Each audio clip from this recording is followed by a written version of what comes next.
Welcome to World Class Bullshitters, the epitome of pop culture. I'm your host, Jeff Hicks, and with me tonight is American Ramrod, Kendo Slice. Yep, ride shotgun. Yes. So, folks, for now, it is just Kendo and myself.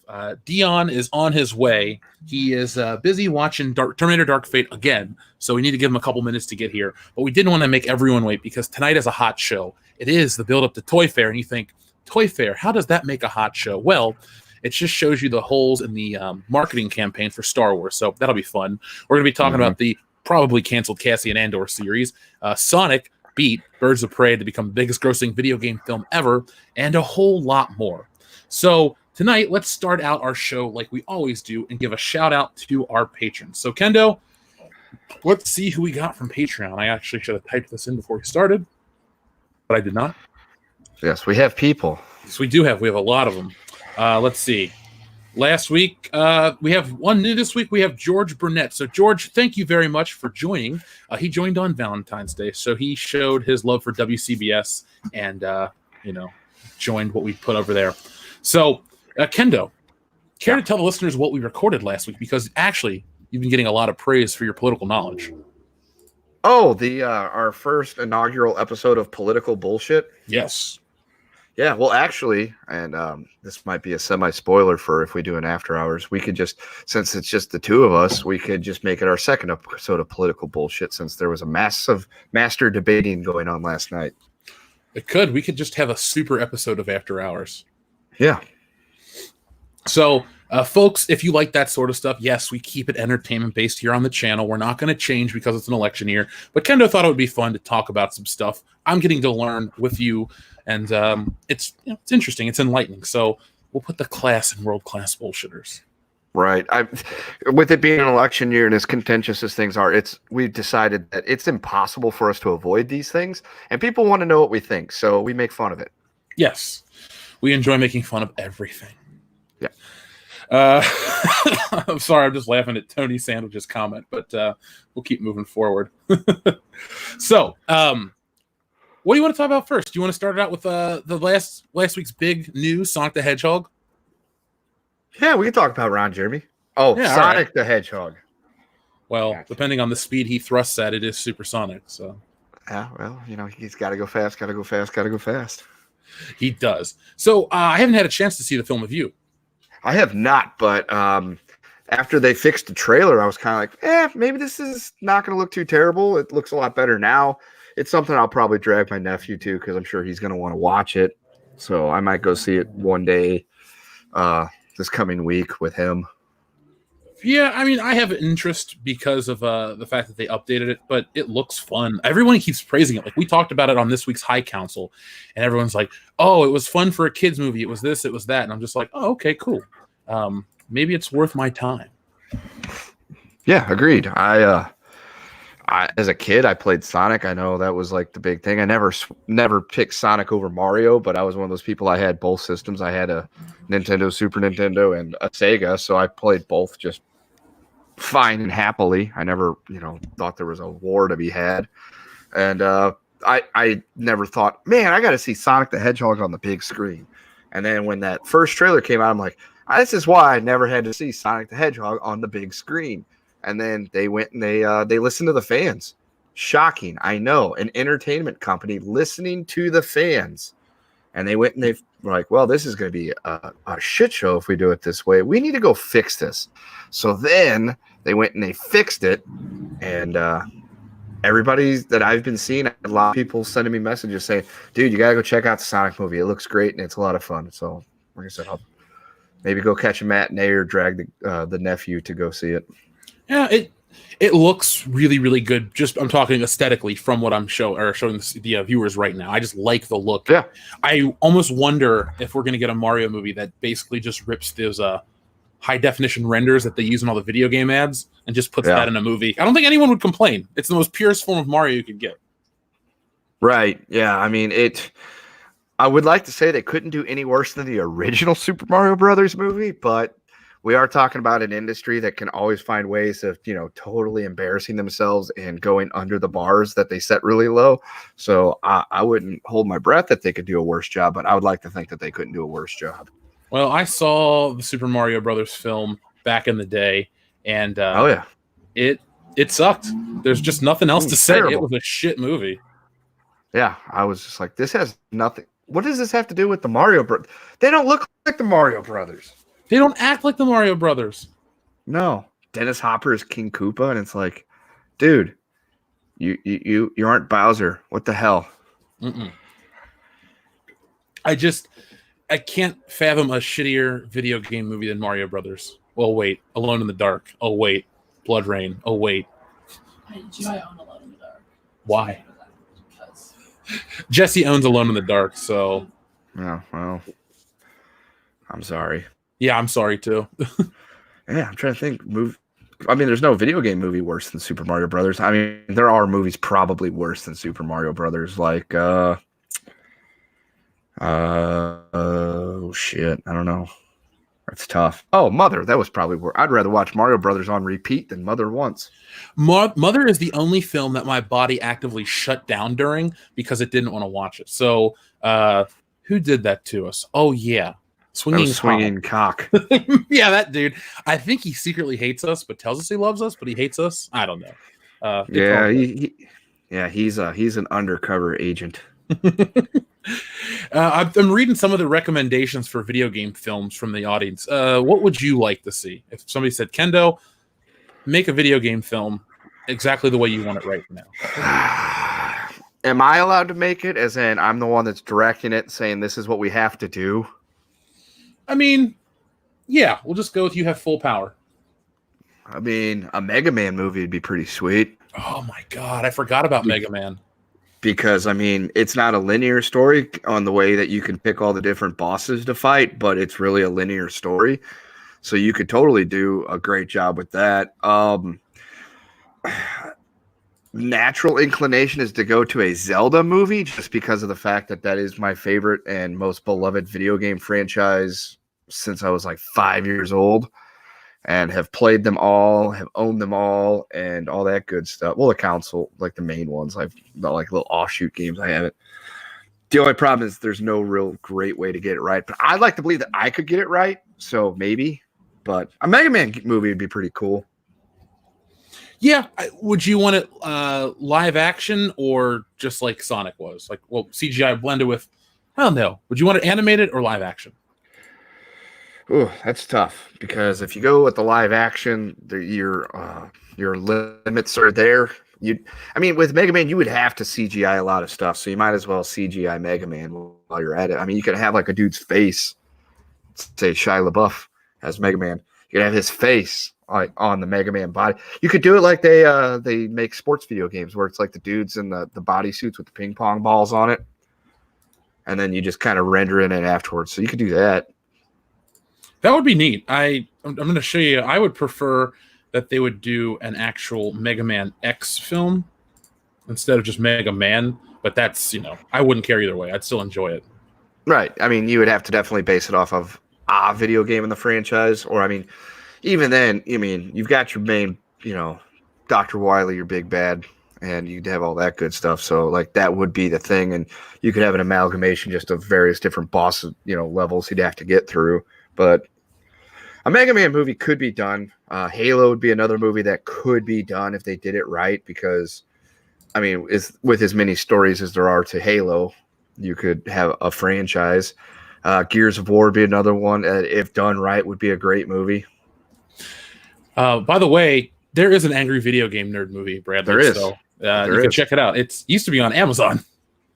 That's right. Yeah, I've never watched it. I do have the Angry Video Game Nerd, the game, the first one that came out. I got it on my Wii U.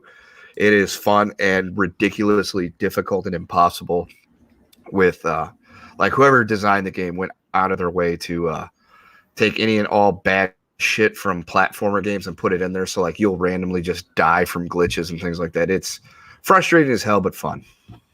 I like the idea of all these, but how about we do like a crossover Super Smash Brothers style and do like an Avengers movie, but it's all video game characters.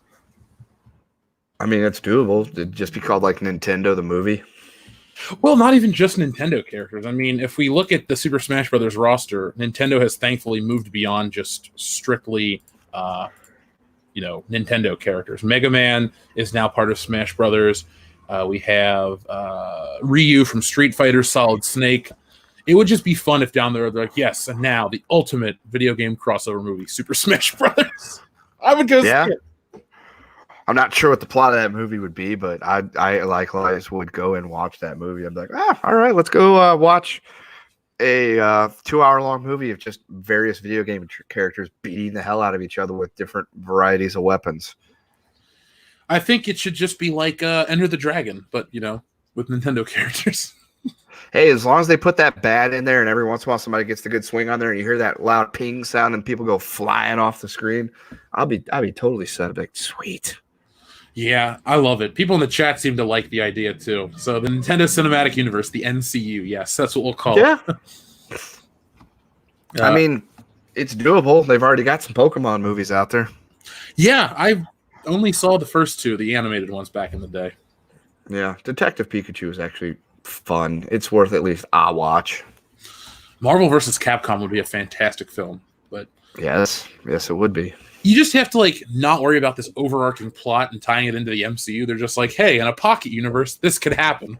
And then, you just have these little, those little yellow characters from Mega Man. They look like the minions, the ones that have the giant robotic suits. You just have them in the movie too, and then they just get beat up. Oh yeah, plenty of things you could do with that. Star Fox just comes flying in with his squad every now and then, just shooting stuff. Yeah. How about a Zelda movie with John Boyega and Kelly Marie Tran as Zelda? I'm going to ask whoever requests that to just please leave. You know what? I mean, we love the fans and everything, but I would just, you, sir, individually, just stop listening. Oh, sorry, folks. Sorry. So, Kendo, I think it's time to talk about tonight's main topic. That was a nice little introduction. So Cassian Andor, the TV series, essentially is not going to, I'm going to say it's not going to happen. It's only been put on hold officially. So the other day, a website called Geeks Worldwide had this exclusive. And I've been working on a video, but my computer decided to take a shit on me, so it wouldn't render and work the video file. So it's almost done, but it won't finish. So I'll have to finish that later tonight. But let's talk about this tonight, because this is indicative. It's funny. You'd think the Rise of Skywalker, we're out of the weeds. The Skywalker saga is over. Yes, you messed it up. Yes, it was a terrible ending. Yeah, you bastardized the legacy of Star Wars. But hey, maybe we can move forward. The Mandalorian's working. Awesome. Clone Wars comes out tomorrow. Great. That's it. And then you're like, what's next? Well, Mandalorian Season 2. What about that after that? Nothing. So when I heard this news, I instantly thought to myself, God damn it, Kathleen. Because, she was the one who said the scripts for the Obi-Wan series weren't ready, so they're going to go back and rewrite those. And then I think, curiously enough, a lot of the people on their IMDb credits, it disappeared or something like that. Midnight's Edge had some information on that. Same thing now with this. Scripting issues is why the show's going to be delayed. They didn't say indefinitely, but a couple weeks ago, Diego Luna said that the show was going to start filming in, I believe, June. And now it's going to be just pushed back till whenever, until it's right. Now, Kendo, had you heard this news before I told you about the main topic for today? Full disclosure, I think I had, because I think I saw something where you'd posted something or you'd mentioned it or something like that. But I didn't think anything of it. And then now that you mentioned it, the first thing I thought was, who the hell's Cassian Andor? Which one is he? And he's the one that sucked a dick in Y Tu Mama Tambien. That's right. Your favorite character. My favorite character of all time. The one that I kept saying was Poe Dameron. But we're going to go ahead and stick with that narrative anyway. Oscar Isaac, you bastard. Yeah. But then the second part of it is, that's the one that it is? Why? Why was there supposed to be a TV show about him anyway? Well, I think the reason that they were going to make this series about him is you could still have Empire versus Rebel Alliance. You can have TIE Fighters, X-Wing, Stormtroopers, all this original trilogy stuff that people will keep coming back for because they look at it and go, that's my childhood. I love that version of Star Wars. And then you can just tease that, he won't die at this point because he's going to die in Rogue One. And you can have Vader in the background. You can have the Death Star being built. You can have all these things. And I think that's why they chose it, because it's a familiar setting. Mandalorian, great show. I really enjoy it. Familiar setting. We went back to Tatooine. This is post Return of the Jedi, so we still see the remnants of the Empire. We're not seeing this brand new world with these new officers or troopers, because, spoiler alert, they never really got past stormtroopers, TIE fighters, and Death Stars in the Star Wars universe. They just rehashed that shit. But that is my guess of why they were going to use this. I guess, but I mean, I know a lot of people love Rogue One, and it's one of their, in the top echelon of their favorite Star Wars movie. Me personally, I didn't find anything great about Rogue One other than the last 5 minutes. There was no stakes in the movie because we all know it was going to happen. I found it to be offensively long and boring. I had to watch it. I didn't see it in theaters. I rented it when it came out. I had to stop twice while watching the movie to take a break because I was that bored out of my head over the movie. And then, I mean, the Vader part is awesome. That part was great. I was like, this part's cool, but it doesn't take away from everything else that's been going on. And I just didn't really find Rogue One. It's not offensively bad like the other Disney Star Wars movies. So I guess there's that. That's the best praise I can give that movie. But if you had to say what character from the Star Wars universe should we focus on and make a TV series out of, it would be, well, not that one. I don't know. Like Obi-Wan would be cool if they did it right. They won't, obviously, based on what has happened in the news recently with the story, the scripts being canceled.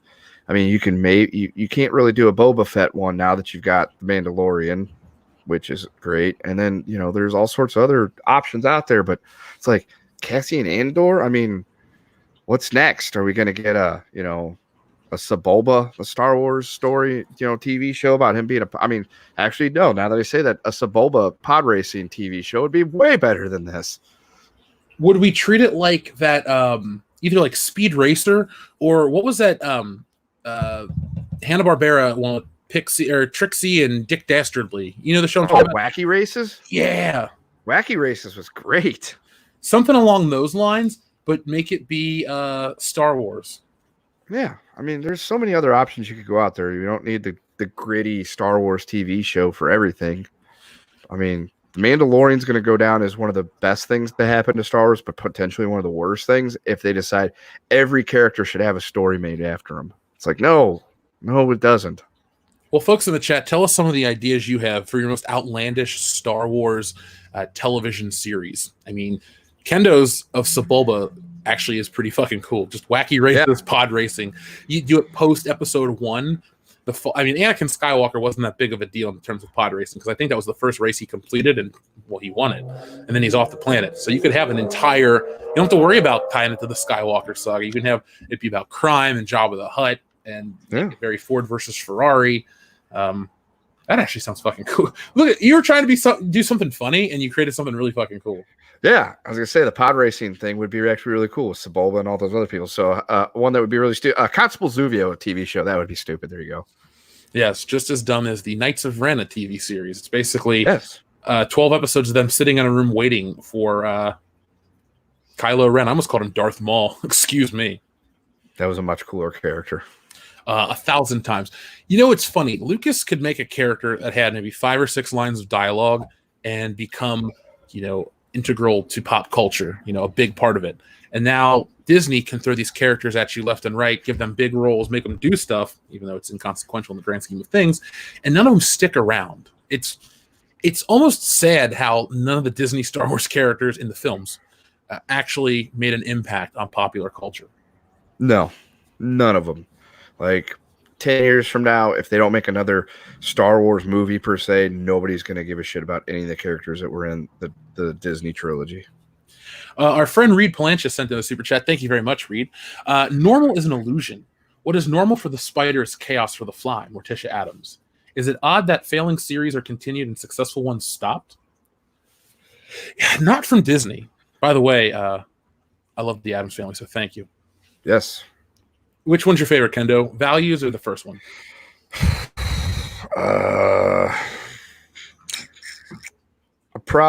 Young Kendo liked Values better because he had a thing for Wednesday. I was as a young growing boy, I was a definite Christina Ricci mark there for a little while. So that was probably my more favorite one. But the fact that they got Pugsley, dancing around in a turkey suit saying "Eat me," that was pretty good. So I'm gonna go with the second one on that one, Jeff. I'm gonna take the second one. Same here. I prefer Addams Family Values, even though the Addams Family was the first film I ever saw in theaters. So I have been told and I have heard that the new Addams Family animated one that's come out recently is actually kind of a fun watch. I saw it. I told you that myself. Yes. Okay. Well, I've heard it from multiple sources. Then I know that I think the animation in the movie is supposed to be more geared towards the original cartoon comic strip. It is. Of what they look like. Yeah, straight out of Charles Addams' work. Yeah. So those I have yet to watch that one yet. It is on the list, and maybe I'll red box it tomorrow. It's fun. Yeah, I heard it's really good. I mean, the TV show is fun. I've always liked the Addams Family movies, the TV show, all that good stuff. Well, to bounce off of what Reed said, they do seem to be canceling stuff. Like, I honestly thought the Obi-Wan Kenobi series with Ewan McGregor was a surefire hit. I mean, maybe it's the maybe it's the sequel trilogy that softened a lot of people on the prequels. Maybe it's nostalgia. Maybe it's many different things. But I thought, oh, cool. Ewan McGregor's back. We'll get this Obi-Wan series. It's probably going to be awesome. And it's now probably not going to get made. So Disney just has the propensity to cancel stuff. Because I'm hearing, Mandalorian season 2 news, like, oh, Sasha Banks of the WWE is going to be in the show. I'm like, well, she can't act, so that's not a good idea. And No. I'm just like, oh God, please do not, don't ruin season 2. The first one was great. Now, what happens if, say in season 2, Mando gets not necessarily captured, but pressed into a gladiatorial type situation. And so he comes out and, the people are booing him and he's in there in the arena. And all of a sudden it's like his opponent's going to come out and Sasha's music hits. And then here she comes out there with her little rings. And, Michael Cole's like, it's boss time. And, it's actually him fighting Sasha Banks, the wrestler. I will never watch television again. Okay, because I'm kind of in the same thing too. Because if Mando doesn't win that fight within 3 seconds, it's not real. Yeah, as much as I enjoy WWE, she can't handle some what is that, Beskar steel? No. He'll just use that grappling hook on her and just boom, she's done. Yeah. Not high hopes. Not high hopes for her in that show. No, none whatsoever. I don't have any desire to see that at all. No. But yeah, this show, it's just, again, I honestly thought it was just going to be like, hey, we're doing this because we could put it in the original trilogy. People will eat up anything original trilogy, and we can't even get that right. It's got to be Kathleen Kennedy's fault. I mean, she is the boss. She is the person who, this was her idea. This was her baby. And you have Jon Favreau, whose baby was The Mandalorian, and everyone's like, yes, cool, great, grand, we're on board. Right. Favreau has done a fantastic job with what he's doing. I'm not sure how he's getting away with it because based on precedent that's been set by Lucasfilm Disney, there's no reason why he should be able to have his own project that he's got all the say in and making it so successful because, obviously that's not what the system they have there is meant to be. Well, that's an interesting point from our chat talking about how all the KK projects are being cut until she's gone. I believe her contract's up in September of 2021. At that point, she'll probably just move on to something else. But can Star Wars hold on that long? Can one? I would. Go ahead. Oh, no, go ahead. You can finish your thought. I was gonna say, can one show, The Mandalorian, in an old season of the Clone Wars that's getting revitalized because people are like, oh, it's brand new. Look, I know it's new to us, but this was stuff that was in production, most of it. So I mean, it's not like Disney's creating this. They're censoring some of it because remember, Clone Wars was canceled because it was too violent. And, the Clone Wars is one of my favorite. The Clone Wars is the thing that made me actually like the prequel era because before that, I was just like, oh, episode 3 was great, but I don't really care about the Clone War itself and this, that, and the other.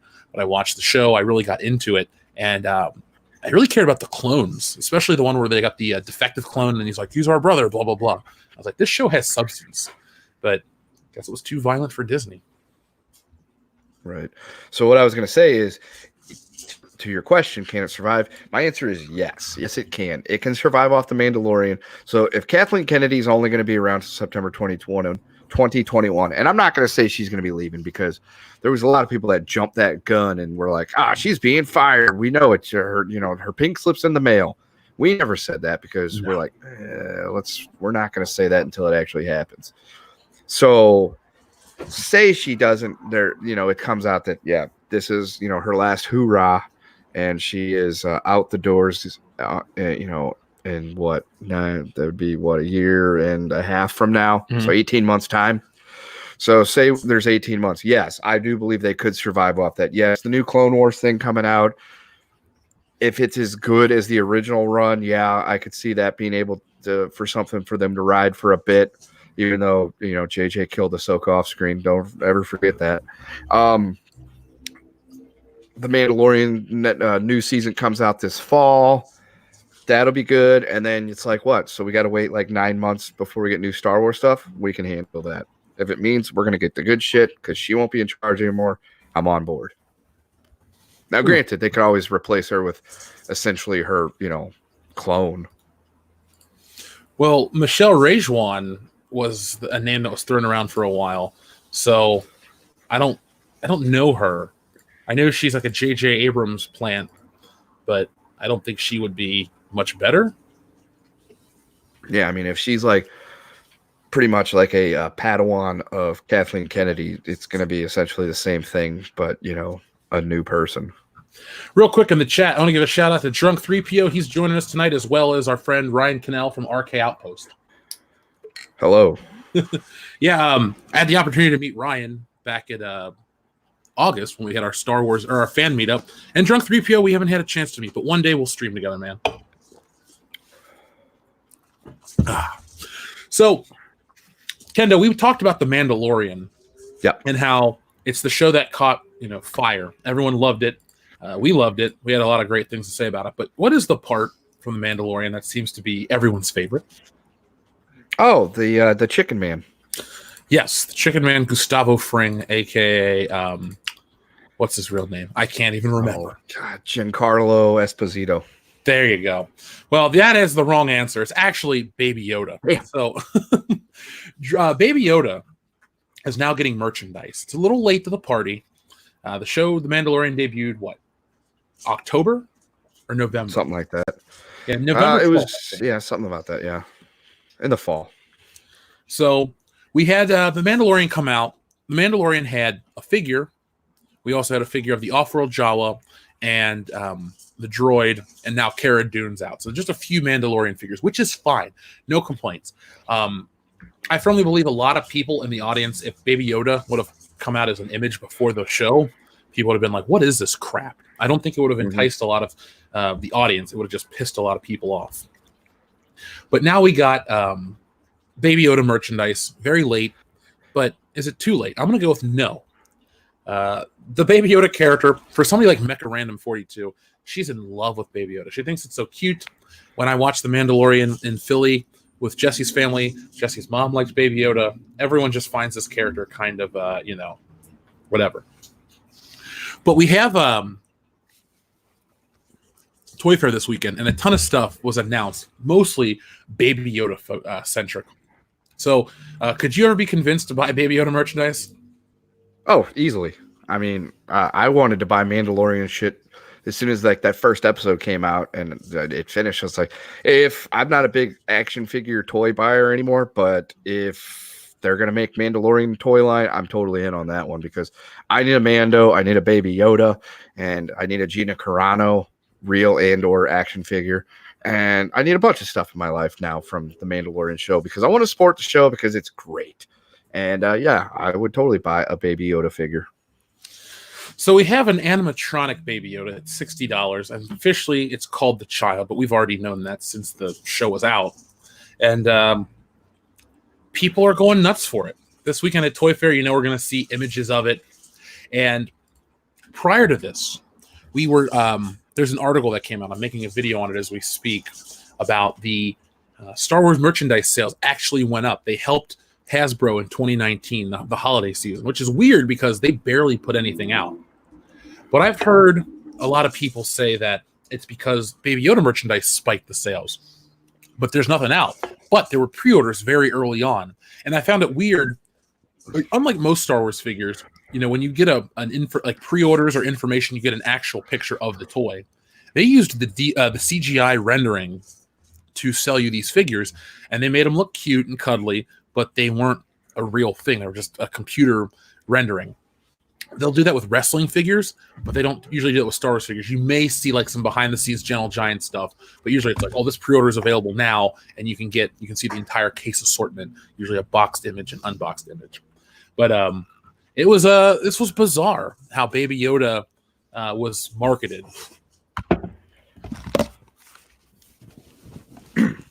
Sorry, I had a refill. Oh, you're good to go, man. I'm taking it a little light on the drinking tonight, so I have chocolate milk. I was picking my spot. I'm like, I need to get another beer. I got to wait till Jeff gets on like a talk. I think this will work. Yeah, well, you never need to give me an excuse to drink a beer. Just you say, hey, beer me, and then I'll just stop. I'll just keep going, man. Okay. Well, either way, the Baby Yoda thing, I know is semi-controversial within like Star Wars fandom because one, it's not actually Yoda. We all know that. It's a creature that is similar to whatever Yoda was, which they've never actually said what a Yoda creature is.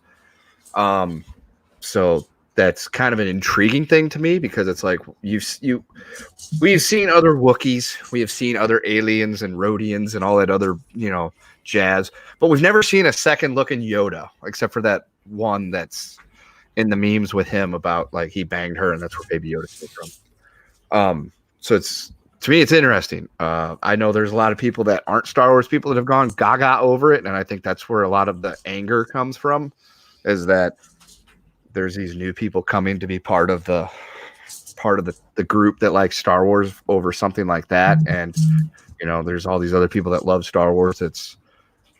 You're always afraid of expansion and new people, I guess. I don't know. I personally had nothing against it. I liked Baby Yoda as long as they did it right. And I'm looking forward to seeing what kind of toys they get. Let's see. You were saying about the CGI renderings and stuff like that. That's kind of like, to me, is the same thing as like when you look at a menu and the food looks amazing and then you get it and you're like, what the fuck is this? So it's kind of like that. Never looks like the picture, Jeff. Never looks like the picture in the menu. No, luckily we're at a point though with merchandise where usually thanks to like computer printing for the faces and stuff, they do a good job. Plus, even historically, the Star Wars merchandise based off non-human characters, with the exception of the first Stormtrooper, has always looked fairly accurate to the screen. I mean, even Greedo, though he wore a weird green jumpsuit, the head sculpt was accurate. So I'm looking at this. It's exciting enough. I can't like tell the audience, hey guys, I'm going to go buy a Baby Yoda doll tomorrow, because I'm just not. Maybe the Black Series equivalent to go with my Mandalorian figure, but that's about as far as I could go. Right. People say it looks like a dollar store gremlin. It is very 80s. Yes. That's cool though. I dig it. Yeah. I mean, I'm not going to come home with like every Baby Yoda toy imaginable, but again, like you, I will probably maybe get like a Black Series or wait to see what if NECA or somebody does something with it. Well, Mattel's got a doll. Okay. It's weird that Mattel's doing Star Wars stuff, because usually it's always Hasbro. But yeah, that's all. There's a commercial out for the Baby Yoda doll too. I watched it. I can't show it on the stream tonight, but it's a thing. Well, that's good. If it helps get Star Wars better, that's the way I look at it. If the merchandise sales are there and somebody at Lucasfilm finally has a synapse fire the correct way, and they say, hey, this Mandalorian thing has caught fire. People that are Star Wars fans love this show. It's bringing in a newer audience too. We're actually selling toys for this particular Star Wars property, not any of the other bullshit we've been churning out over the last 6 years. Maybe the audience is onto something. Maybe, just maybe, we should, make stuff like that. Let's talk to Jon Favreau and his people. Let's see what they've done differently than what we've been doing, even though we already know the answer. And maybe Star Wars can get good again. I don't know. Well, my problem with this, though, is because of we'll just say bending the knee to the Baby Yoda crowd, and I have no problem with it, you kind of are writing yourself into a corner where Baby Yoda has to be a huge part of the Mandalorian. I thought was it the 4th episode or the 5th episode when he went to that planet and he was trying to leave Baby Yoda there. I thought it would have been the perfect place to move past Baby Yoda. I get it. It's cute. People want to climb onto it, but there's only so much you can do with the Mandalorian if he's always babysitting. I mean, we've turned this show into a babysitting simulator, and so far it's been fine. I like it. It's not too convoluted, but there's got to be a point where he's going to take this thing somewhere or keep it safe, because he becomes negligent if he's always trying to just carry it everywhere with him. And I just don't want every episode to feel like a commercial. That's why Return of the Jedi suffers after Empire Strikes Back. Some of the Ewoks and the Jabba's Palace stuff definitely feels like an ad to buy more Star Wars merchandise, because you can only sell so many Lukes and Hans. Right. Yeah, I mean, we'll see. It'll be the interesting thing to see will be what they do with season 2, because that'll kind of give you an insight into what's going to happen with the Yoda baby character thing. Because it ends on the note of he has to return it to its people, or it becomes a foundling. Okay, well there's some intrigue to that now, because it's like, okay, well, is he gonna find the world where the Yodas live, for lack of a better term, towards their species, or is it going to be a case where we spend the next season over, like, it happens over a period of time where he's trying to find it, can't find it, and then the little baby Yoda starts growing up, and now it's teenage Yoda. It's smarting off to him, and it's flinging stuff into the back of his head with the Force. Being a teenager, that could be interesting, and kind of like when Groot was growing up. I was just about to say acorns on him. I was about to say that sounds just like Baby Groot.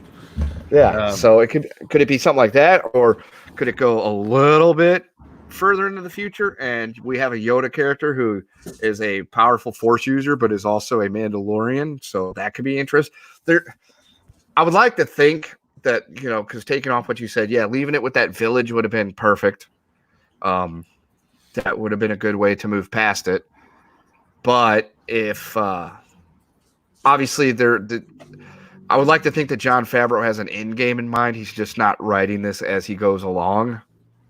That he was like, all right, so this is where the season's going to end. It's going to end like this. The story's going to end right here for this, and then we're going to have a gap, and then this is what's going to happen. So I'd like to think that, and I put trust in him because he hasn't screwed me over yet that I can think of, that he's got a plan in mind, and we're going to get something out of it. And there's a reason why the Mandalorian has become, the world's most, or the galaxy's most deadliest babysitter.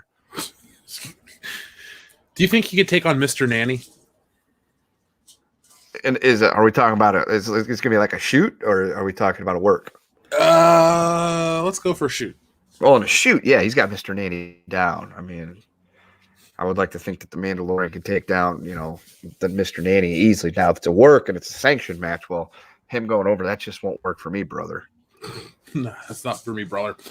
Our friend Andrew Clark says, Mando is great. The drama at the beginning is remnant. The drama of the beginning is the remnant needs Mando. The drama at the end is the remnant is an overwhelming force. Not good writing. What's your opinion on that? I'm trying to think. So the remnant, he said remnant, right? Yeah, the remnant of the Mandalorian. Yeah. Well, I mean, it's really intriguing to think, because it's like, on the one hand, he I don't know. It's a good question. Come back to me. You tell me what you got to say. I'm trying to think and process it. Admittedly, I didn't think of it in that regard. I might have to go back and watch it again. Was the show perfect? Hell no. No, not at all. Do I enjoy it? Yes, I do. That doesn't absolve the show from criticism, though. I think it's actually quite fair to critique this stuff, because people say, well, you critique the prequel trilogy or the sequel trilogy so hard, you can't just roll over for the Mandalorian. I don't. But when I find myself actually enjoying something, it takes me a minute to think about, like, what works, what doesn't work. And, from the very first episode up until the fourth one was the first time I went, I'm not feeling this. And then we got to whatever the one back on the prison ship, I was back into the show. And then yes. I thought the final episode was pretty disappointing. Yeah, and we whenever we've talked about it, we haven't been just, oh man, this is great. Everything is great. Everything is great. This show's great. It's just like there was some episodes that were just kind of like, what the hell is going on? This is kind of stupid. Um, and yeah, there was a few things in there, and the last episode was a bit of a letdown. Yes, there was some disappointing moments to it. I mean, I kind of liked how it ended to an extent that, the Chicken Man's still out there, and so he's probably going to be the overarching bad guy, selling his speth. And the idea that the Baby Yoda is a foundling now is, according to Mandalorian lore, that's going to be interesting to see how that works. I mean, there's several things from the last episode that seem kind of cool. So we'll see how it goes. But yeah, it was far from a perfect series. I think it's just one of those things. So like, if you've been going without food and you've been starved for like 3 weeks, and somebody gives you a crusty piece of molded bread, you're gonna gobble that thing down. It's gonna be the best fucking bread you've ever tasted. I thought you were going to say a cracker. Is that a Ritz? A cracker? Is that a Ritz? Yeah, no. I wanted to avoid making a direct reference to an Eddie Murphy comedy show. No, but that's kind of how it is. It's like we were bereft of anything decent from Star Wars for multiple years. We had to sit through The Force Awakens, Solo, The Last Jedi, Rogue One. I don't care what people say, how great it was. I'm going to tell you that it was a boring ass fucking movie with no stakes. We had to sit through all that garbage, and then all the garbage leading up to the rise of Stroke Walker. And we had all that bullshit coming down the pipe. The Mandalorian turned out to be something that was like really, really a breath of fresh air, regardless of how you fell on it. It was better than what we had received, and, it didn't have any of the bullshit injected into it that we'd been getting for 6 years. So that's why. I mean, now could season 2 come out and totally shit the bed? Of course it could. I'm not going to automatically absolve it of any problems, but we'll see. We will see. Like I said, I don't want to get overly negative about season 2. I enjoyed season 1 as a whole. I'm trying to remain optimistic about Clone Wars tomorrow. I think the whole series drops. I'm going to do a video on it, review it, because it was always hard to do the Mandalorian stuff because I had a lot of personal stuff going on with the Mandalorian when it was coming out. And so now I got a lot of stuff taken care of, and hopefully I can sit down and do some stuff. I know a lot of people, like the EFAP guys and Jeremy, were very critical of the Mandalorian when it first came out. And I even had him on a stream on my channel, or either I was on theirs, but like it was very anti-Mandalorian. It's funny how there's a divide in that. I'm not saying their take is wrong or invalid or anything like that, but there are some people, and I'm not lumping these guys into that just don't like anything from it. And I can see where you're coming from. It definitely isn't your father's Star Wars. I kind of wish it was. But I just hope we can... Like, I don't want the Star Wars brand to die forever. I just think it needs to be taught a lesson. Because, in this new video I made, I talk about how they killed Star Wars in 4 calendar years. From December of 2015 to 2019, they took it as the hottest property in the world to nothing. And think of it like this, Kendo. That is the same amount of time between Iron Man 1 and the Avengers. Imagine if they killed off, like Marvel was just shit by 2012, and the last 8 years or 7 years and change were just nothing. They didn't exist. They screwed the pooch that much. I firmly believe it all comes from a plan that they had at the beginning with the MCU. Disney did not have a plan with Star Wars. They bought it. They threw people in charge. They're like, we're making this and that, and we're doing this, and they got everyone excited, and they were like, yeah, and then nothing of substance came to be. People woke up, and here we are. Yeah, that's a really good analogy to bring because, they made it work and it didn't fall apart. I mean, not everything in the MCU was great, but overall they did a good job with it.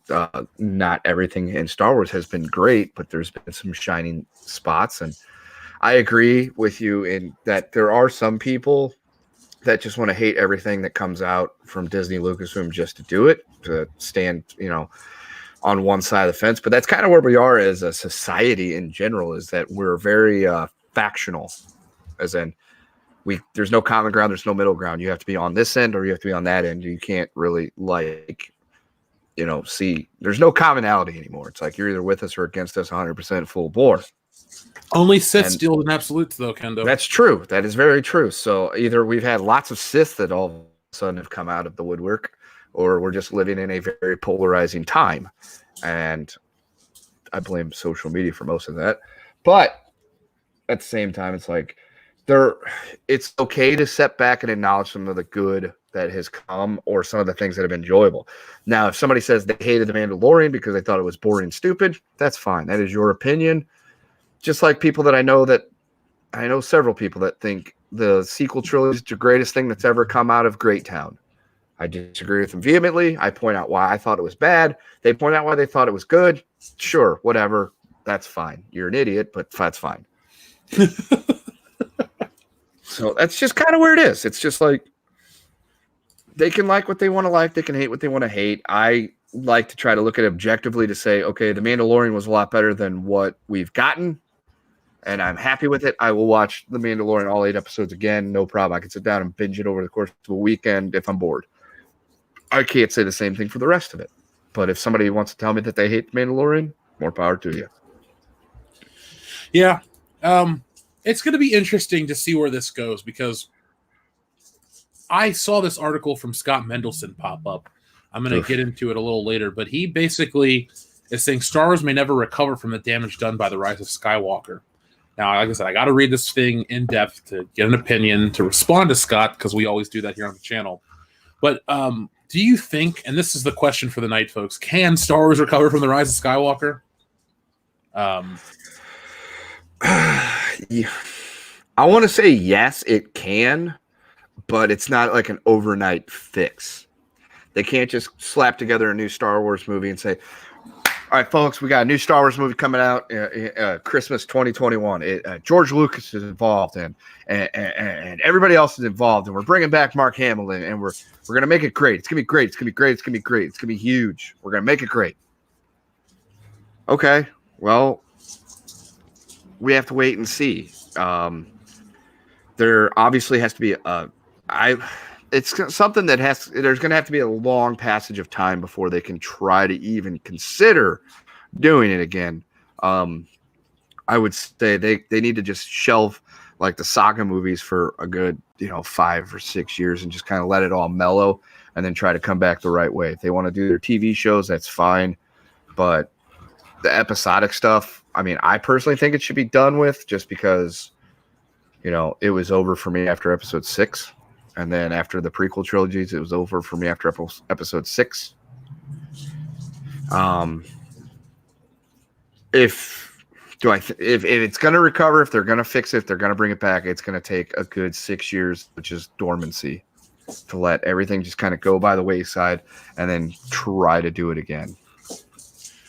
Well, I can't believe that you have this big box set coming out for Star Wars, this $250 Blu-ray 27-disc saga set, and it's just like, who cares? No, thanks. When the first Star Wars Blu-ray set came out, I was like, no, they changed the movies. I'm not going to give in and buy it. And then between September and December of that year for Christmas, every day I thought about, I kind of want this Blu-ray set. I kind of want this. I need this Blu-ray set. It's Star Wars. It's Star Wars. It's Star Wars. I got to have it. Now, I'm just like, I don't need this. I don't want this. I feel like if you can turn me off, you can turn off a lot of people, and they may never come back. So, yeah, no, I'm in the immediate future. No, Star Wars is toast. They've outside, like I said, outside maybe like the Mandalorian, depending on how season 2 goes, and some of the TV show aspects of it. If they actually can get that off the ground, it might they could ride the wave a little bit. But in terms of like big blockbuster Star Wars movies, now they're fucked. In the immediate future, it's going to take, like I said, a good 5 to 10 years of just nothing coming out of it to let it kind of die down and try to bring it back. But you need a whole new creative direction if that's what you're going to try to do. Yeah, no more McClunky. No more McClunky. No more dicking with the original movies. No more Super Sex Nuts Edition Blu-ray releases now with extra sex nuts. No extra 5-minute vignettes on Broom Boy and why he's crucial or any of that bullshit. They just need to just let it die. No more special releases, no more special edition Blu-rays, nothing. And then maybe towards the end of the decade, they can pop up with a teaser that, something's coming back and we can see what happens then. Well, speaking of Broom Boy, John McMaster sent in a super chat that says, Broom Boy, the series. I thought they were going to do more with Broom Boy, to be honest. Like, I thought they were going to try to make that kid like, oh, the next generation of Jedi, and the next movie we'll find out. Like, how would that would have been the weirdest trilogy move ever, where it's like, episode 7 and 8 follow the characters we know and how they get fucked over. And then episode 9 is like, yeah, that's their story. Here's a new story. Is that worse or better than The Last Jedi or The Rise of Skywalker? Excuse me. I mean, I think that could have been better just because all the crap characters wouldn't be there anymore. So you have a shot. I mean, I know what Rian Johnson was trying to do with Broom Boy. The whole, there's hope. There's always people out there that can bring hope. I get it. Everybody can be a Jedi. Fuck you. No, they can't. But if episode 9 takes place like 14 years in the future and Rey and all them have gone off to whatever it is that those folks do in their downtime, and Broom Boy is now a, young broom man going around, picking up brooms and Zambonis. It'd be interesting. What the fuck? I was trying to think of things that you could use to clean stuff with, and I was at the hockey game the other night, so Zamboni it was. Zambonis, man. That's cool with me. Zamboni, a Star Wars story. I mean, if you can force pull a Zamboni and carry it around, that's cool with me. I like that idea. That's A-okay, okie dokie. Well, remember, in the new movie, we have force pull of spaceships now, which make Darth Vader look weak. Because remember, he gets up to the Millennium Falcon, and then it just takes off, and he just looks at it go away. He's like, shit. And then they go after it in space. Disney Star Wars, the new version, he would just hold his arm up and grab the ship, and you overpower these characters, and then they don't have any interesting plot moments. Like the cool part about the original Star Wars is that you're like, oh, are they going to get away? This and that. Like the heroes faced adversity. Now everyone's just so overpowered. It's like, just wave your hand and get through the fucking plot already. I actually do have a legitimate question right now based on my Broom Boy, the Zamboni driver. Broom Boy isn't like a intellectual property, is it? I don't believe so. That's just a fan name. So I could theoretically, if I wanted to, create my own fictional universe in which Broom Boy is a Zamboni driver for Spocky teams. You could. Okay. I'm going to put that down on the list of ideas that'll never occur. There you go. Folks, by request, we have Tom from Midnight's Edge joining us tonight. What's up, Tom? Not much. I just got a link. How you guys doing? And I agree. In fact, I'll go one step further. His name should be like Zamboni Oni or something like that. Make it as dumb as possible. Yeah, his name is like Roderick Zambonester. Broom Boy extraordinaire. He grows up and he tries to become a Spocky player, but it doesn't work out for him too well. He gets injured. Kind of like a Coach Bombay. Why don't we knee hurt and he why washes don't we put this out. as a backup comic? That's fine. And then Broom Boy the comic. Yeah. He just wants to grow up to be a space hockey or a Spocky player, galactic, federational league or some shit. He gets hurt, he can't do it, so he screwed up the triple deke. He missed the triple deke. He goes to college, doesn't get drafted, and now he just drives a space Zamboni for the Tatooine, titmouse of the Galactic Federal League. It'll be great. Oh. So would it be titmouse or titmice? Just keep the tit in there and I'm happy. Yeah, I mean it's a bird. Most people don't get that, but I have to look into that. But yeah. Well, Tom, what were your thoughts on the Cassian Andor delays? There's a Casio keyboard series coming. Yeah, there was supposed to be. Yeah, I'm not surprised. I don't think we're ever going to get anything new for quite a while. No, this actually kind of fits with the rumors that we were hearing that just like anything that was happening isn't, as long as Kathleen Kennedy is there and they're like riding out her contract until they do anything else. Yeah, and I'm okay with that. I don't like that you can't. It looks really unprofessional to be like, hey, this is coming out. No, it's not. This is coming out. No, it's not. So I mean, the Cassio Andor whatever series, I'm not as surprised about. Now, Obi-Wan surprises me. That was the one that I'm like, really? That was where I knew shit was hitting the fan. Yeah, I would love to be a fly on the wall at Lucasfilm at times because they're just doing nothing. I mean, there's probably a lot of infighting. I wonder who's making like the big mandates. Do you think Kathleen Kennedy still has all of her power? No, I don't. I really don't. I honestly, I think you're gonna find out, like, if they really are talking about starting to film Indiana Jones already this spring, you're gonna see her kind of shift her focus, and then you'll see a bunch of stories about how Filoni and Favreau or somebody like that is gonna step in to help Kathy because she's just gonna be so overwhelmed with Indiana Jones.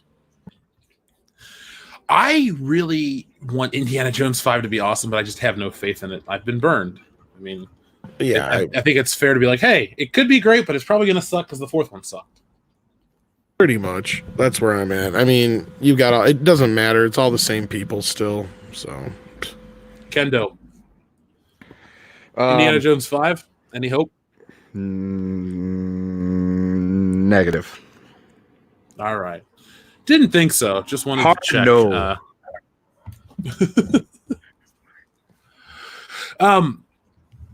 I was just trying to catch up on the chat. People are talking about Broom Boy. I think they'd really like that idea of Broom I do Boy. too. And somebody sent in a super chat that I had to mute pissing myself with laughter here.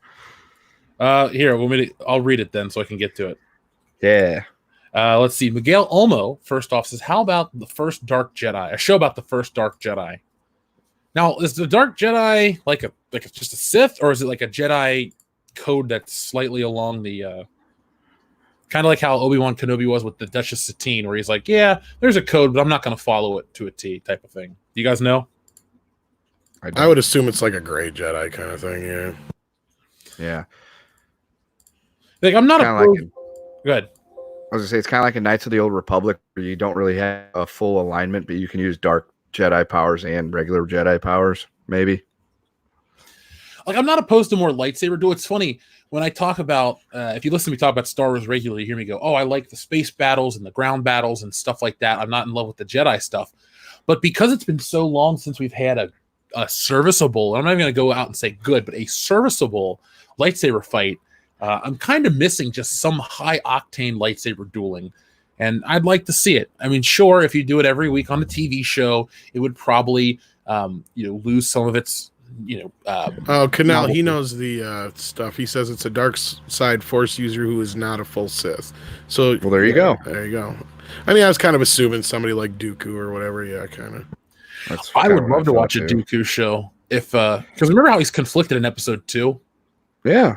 That'd be interesting to have those characters pop up. I mean, I bet Shaft will do that to you, Jeff. Well, thankfully, I don't live with that problem. But he's talking about Shaft. Well, I can dig it. Kendo, you need to watch that new Shaft movie. Seriously. I'll give it a look-see. Just watch it on Redbox. I will. I mean, it's February, goddammit. Oh, that's right. I forgot. Yeah. I will go and, make up for all the years of oppression I've had done to people. You are the worst. That's right. I'd like to apologize. It's my fault. Everything you saw in the new Twilight Zone, it's my fault. You and your Kansas City Chief fans are the worst. Easy. I know. Dude, I was the happiest for you. I fucking text you congratulations as soon as they won. That's true. You didn't immediately try to shit talk me like a bunch of other people attempted to. Well, I have no stake in a lot of sports teams. Yeah, Jesse likes the Eagles, but I don't care either way. I'm from Cincinnati. We don't have a good sports team anywhere. So when a friend has, a big hometown team involved, I'm like, I want you guys to win. I want you to have the victory. So you got it. And it was a good game too. Yes, it was. The last 7 minutes were enthralling. Let's see. Mikey Gussler, I did see this point. I'm glad you brought it up. He says, did you see that the Rise of Skywalker Blu-ray will not have commentary tracks from the director or any crew member and no deleted scenes? Thoughts on this decision? Tom, have you heard this? Yeah, and I thought it was funny, though, that I guess the trailer for the Blu-rays actually have scenes that aren't in the film. So is that a signal that the version on the disc is the extended JJ cut or whatever that they were talking about? I have not seen the trailer, but that would be really weird. But it wouldn't be unprecedented because... And it would mean that that's why you wouldn't have deleted scenes on the disc, though, too. Yeah, that's what I was going to say. Sorry. Oh, no, you're fine. I was just writing down a note about that. So I think it'd be the first one not to. Yeah, episode 1 had changes when it first hit home video. Well, I mean, of the Disney ones, they've all had deleted scenes on the discs. Yeah, I haven't... Yeah, take it back. I did watch them. The ones from The Last Jedi, I thought The Last Jedi had a deleted scene with Captain Phasma, that fight.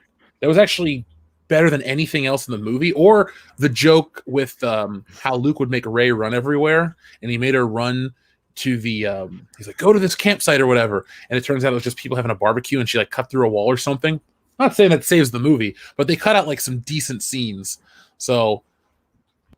you got to wonder if there's some decent scenes from this that they're not going to put in there because they want to maintain the integrity of the film, or it's just like the other cut, which I can't imagine people really would want that. Do you think it would sell a ton of copies if it's the other cut?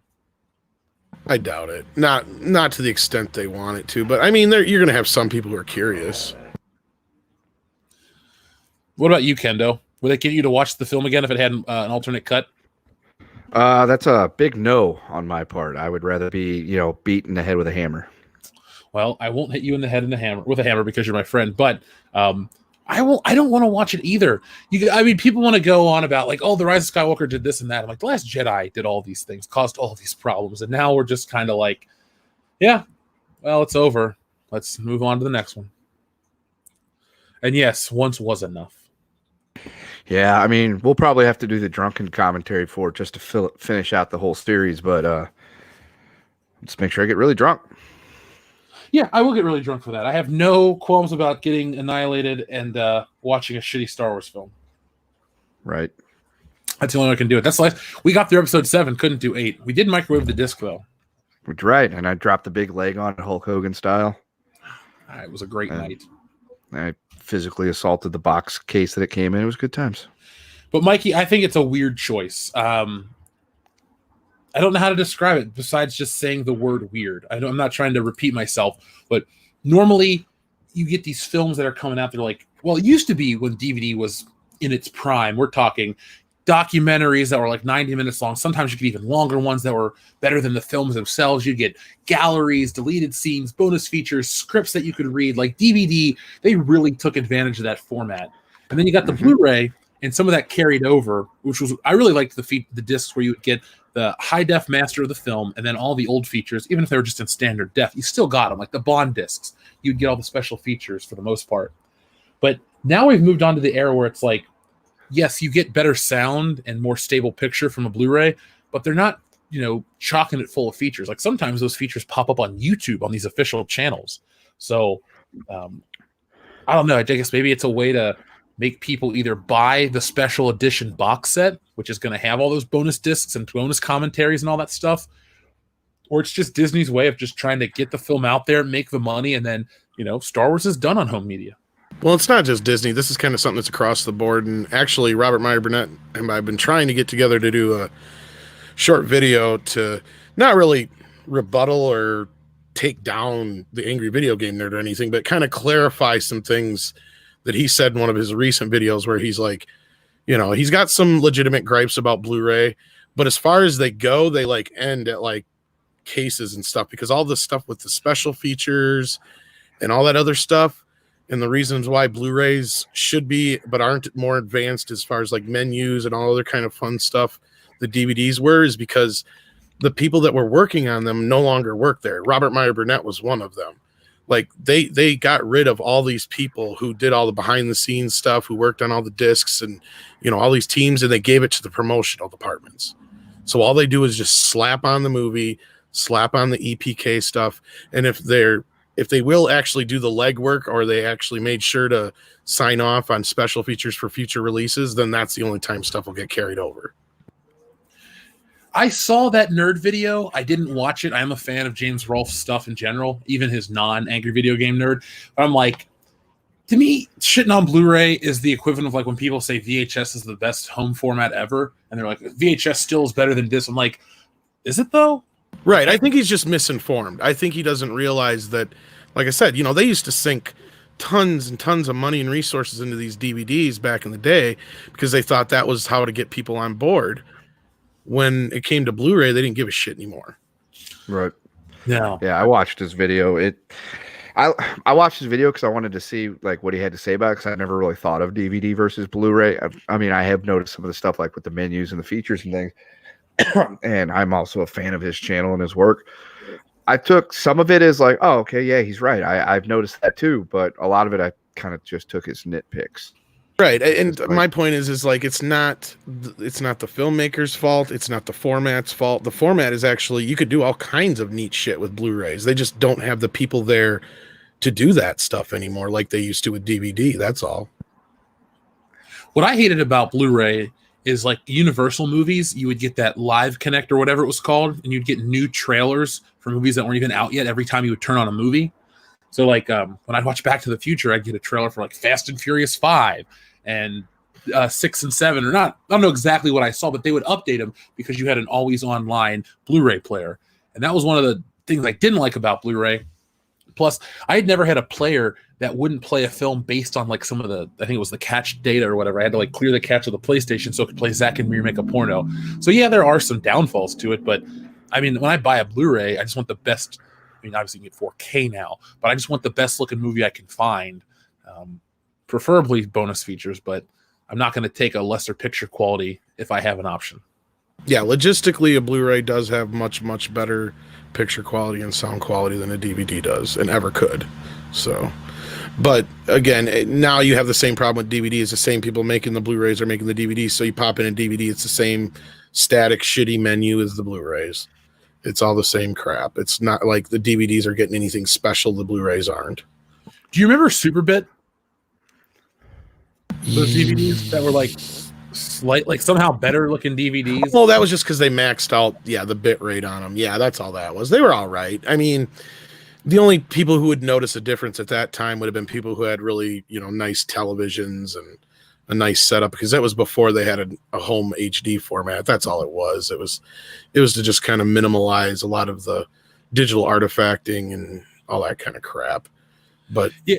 Because I don't even think a lot of the Superbit films had special features. Some of them were just like the picture quality was so good that they couldn't fit anything else on the disc. So, yeah, they would just max out the bit rate. That's all. And again, unless you're somebody who's really looking for the fine details, I mean, you'll still go, oh, well, the Blu-ray is clearly much better because it's like 4 times the clarity. So, and then like 4K is the same thing. It's like 4K, 4 times the clarity of Blu-ray or whatever. So.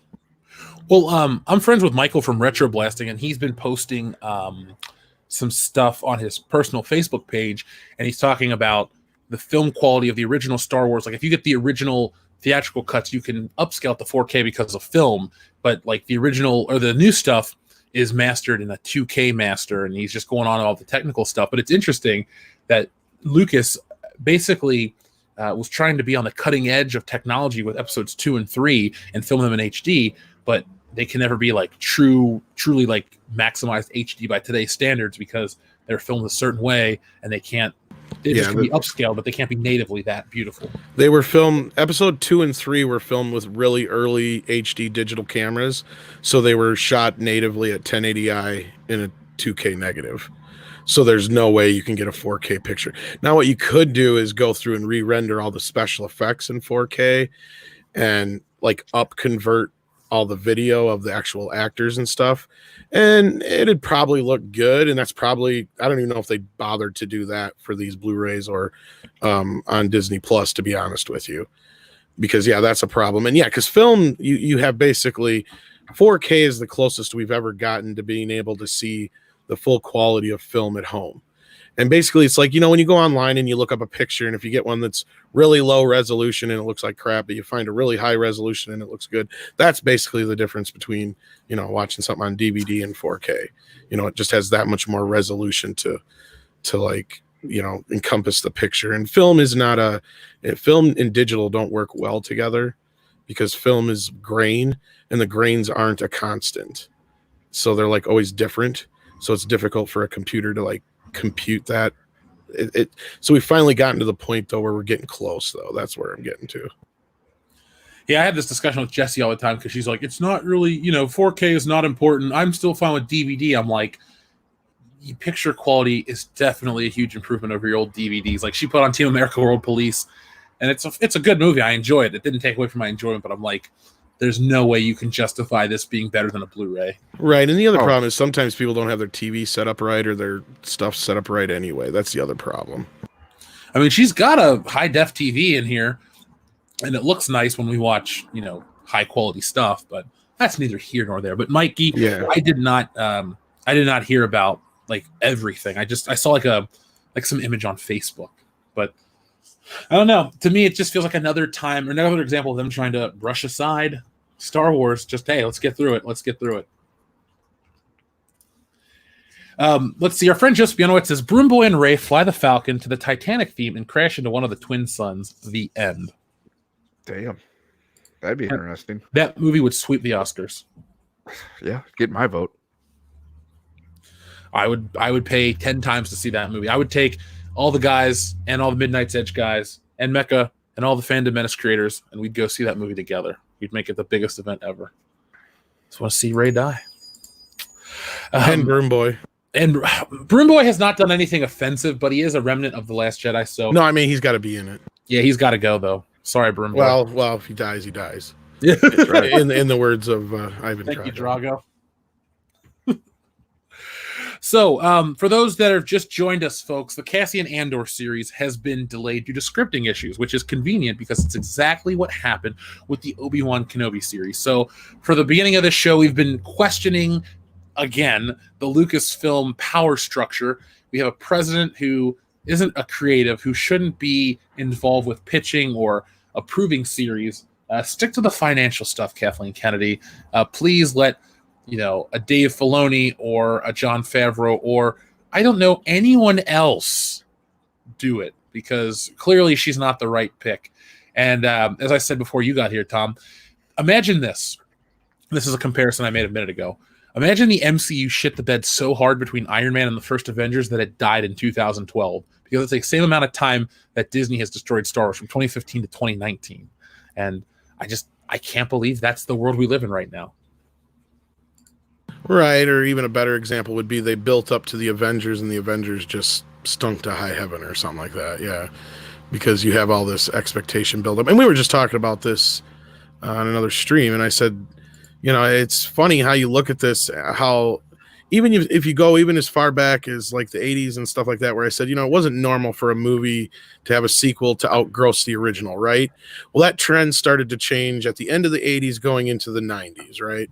And then in recent years, especially the big example, of course, is look at how the films, you kind of look at Civil War kind of started it.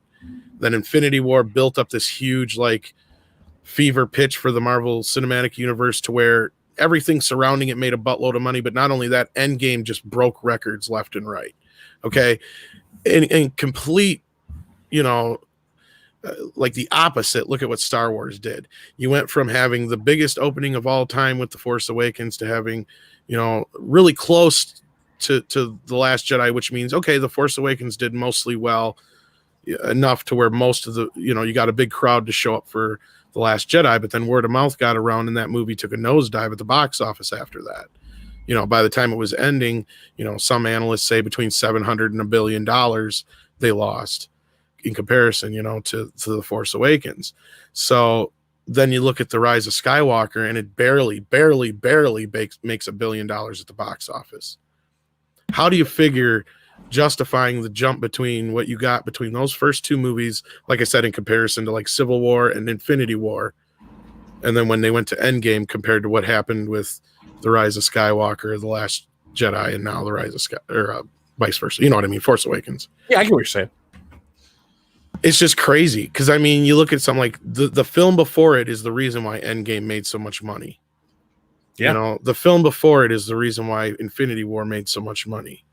And you put that to every single kind of movie. It's like that's why Spider-Man 3 of the Raimi films is the highest grossing of the three, because of Spider-Man 2. That's why Dark Knight Rises is the highest grossing of the Batman films. Why? Because of the Dark Knight. Captain Marvel. Yeah, exactly. Yeah. It's $1 billion picture because the hype for Endgame was so high, it was palpable. I mean, you could fucking go Well, out. and everybody felt like they had to Word see that, or they weren't going to understand Endgame too. They tricked us into that. Those lousy bastards. Hey, it worked, but I'm just saying, like, that is how you build proper hype. That is how you build. The thing is 2020, we'll just say 2020, 2019, the last couple of years has been very weird. Like, sometimes the old ways work, but you also have to have a new, like, you have to use new media, you have to use social media, all these other forms to really build proper hype for a film. You know, back in the day, actors would go on press junkets. Now they got to be on Twitter and do stuff. They got to go. Press junkets aren't just necessarily you go and talk to the actual media. Sometimes you'll go on a web show, or you'll go talk to IGN, or you'll do this or you'll do that to build up the hype. And I feel like Marvel did that so well, and then Star Wars turned it into like quasi marketing, and quasi marketing never works. Didn't work for Birds of Prey, didn't work for Terminator, didn't work for Charlie's Angels, didn't work for Ghostbusters, didn't work for Ocean's 8. It's funny how that kind of shit never works. I mean, Kathleen Kennedy, the last thing she's been talking about is, of course, there's going to be a female director for Star Wars. Who the fuck cares? Make something good first. We had Deborah Chow direct the Mandalorian episodes, and they were fine. Have something good come out. It doesn't matter about the talking points of a woman directing, or this kind of person, or that kind of person. It's all about the quality, and we're not reaching that level of quality anymore. No, we're not. And I mean, to speak to the whole idea of, you know, they're bringing up the theme parks and shit in the chat. That's another thing. Nobody factors in how much they spent on the theme parks and all this kind of stuff. And did you see the Scott Mendelson article that come out? I started talking about it. Have you had a chance to read it? Yeah. Oh, I read most of it. That editorial, Andre did an editorial on his editorial today and just raked him over the coals. He's basically ignoring the key factors as to why Star Wars is failing and blames it all on the rise of Skywalker. What an asshole. Well, he's an idiot, and we know this. You know, he's probably got, like, you know, special needs or something. I don't want to make fun of him, but, you know, it's just, no, I'm just kidding. But I want to get him on the show. I would talk to him. Scott Mendelson than anyone else. I want Scott Mendelson on here. I know he's like the arch enemy of the fandom menace. It's so funny. Well, the thing about him, I wouldn't even call him the arch enemy, because we have people like, I think his name's Matt Miller for Esquire, who fucking lies. Like Scott Mendelson, I haven't read his new piece, so he could have gone back to his old shilly ways. But like, there were years where Scott Mendelson would just make up shit. Yeah, but that's my thing with him, is he goes back to ground zero of Ghostbusters. I pinpoint a lot of stuff back to him, but you're right about the other people too. Yeah, I don't even remember his Ghostbuster stuff, because our channel was just a podcast back then. We'd make the occasional video about something, but Ghostbusters was the first time where we talked about it, reviewed it early, had a lot to say.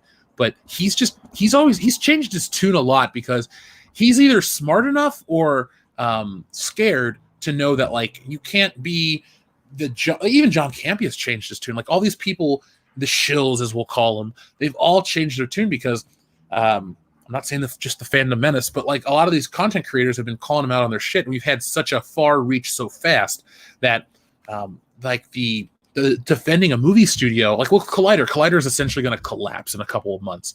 You know, their deep fake stuff can do so hot, and that's about it. But after I didn't even care for their last one all that much. The Vegas one, I thought was kind of lame. I haven't had a chance to watch. I don't subscribe to their channel. I never watched Jedi Council. I never liked any of those people. The only thing I ever would get into was when those people would show up on movie fights, because I thought movie fights was like the coolest thing ever, until I kind of, you know, my eyes were opened up to a lot of it. I used to watch it all the time until John Schnepp passed, and, you know, I'd catch it once in a while if I knew Robert was on there, but otherwise, no, I had no desire to watch it. But I mean, I like the first few deep fakes, but I said, just like everybody else, they're a fad that's going to go away. I don't know what the fuck they're thinking, but really, if you stop and think about it, the decline or the fall of Collider was basically proof that we are doing something. We're making waves. I mean, look at how it's changing. But this article, this editorial, whatever, all this is him making excuses for loving The Last Jedi and and to not be wrong about sticking up for The Last Jedi, really. If you really kind of read into it. I will. I was alerted to it today. I mean, I'm not saying he says it, but I mean, that's you after you look at it and it's like, no, dude, you obviously are missing every single major point as to what went wrong. And that's because you're trying to justify the fact that you gave The Last Jedi a good review and you were one of the biggest, you know, champions of the film for 2 years. Sorry, you were gonna say something. My bad. Oh no, I'm just saying, like, first off, I want to say real quick, we have over 1,000 people watching, folks. So hit that thumbs up button to let us know that you love the stream. We appreciate each and every one of you already. But it lets YouTube know that you're having a good time and helps promote the channel, because they keep making all these changes to the algorithm. They keep making all these changes to how people can be searched, and it's weird. Like, oh, numbers go down, it's because YouTube's changing the search function. Next month it'll get better, and then they change something else and whatever. So you can always win with the power of like. So folks, hit that thumbs up button. And Jeremy would say a simple request from a simple man, but I'm not a simple man. I'm not Jeremy. So a small request from a giant man. How's that? There you go. But yeah, like people were saying in the chat about it's paid promotion. It feels like paid promotion.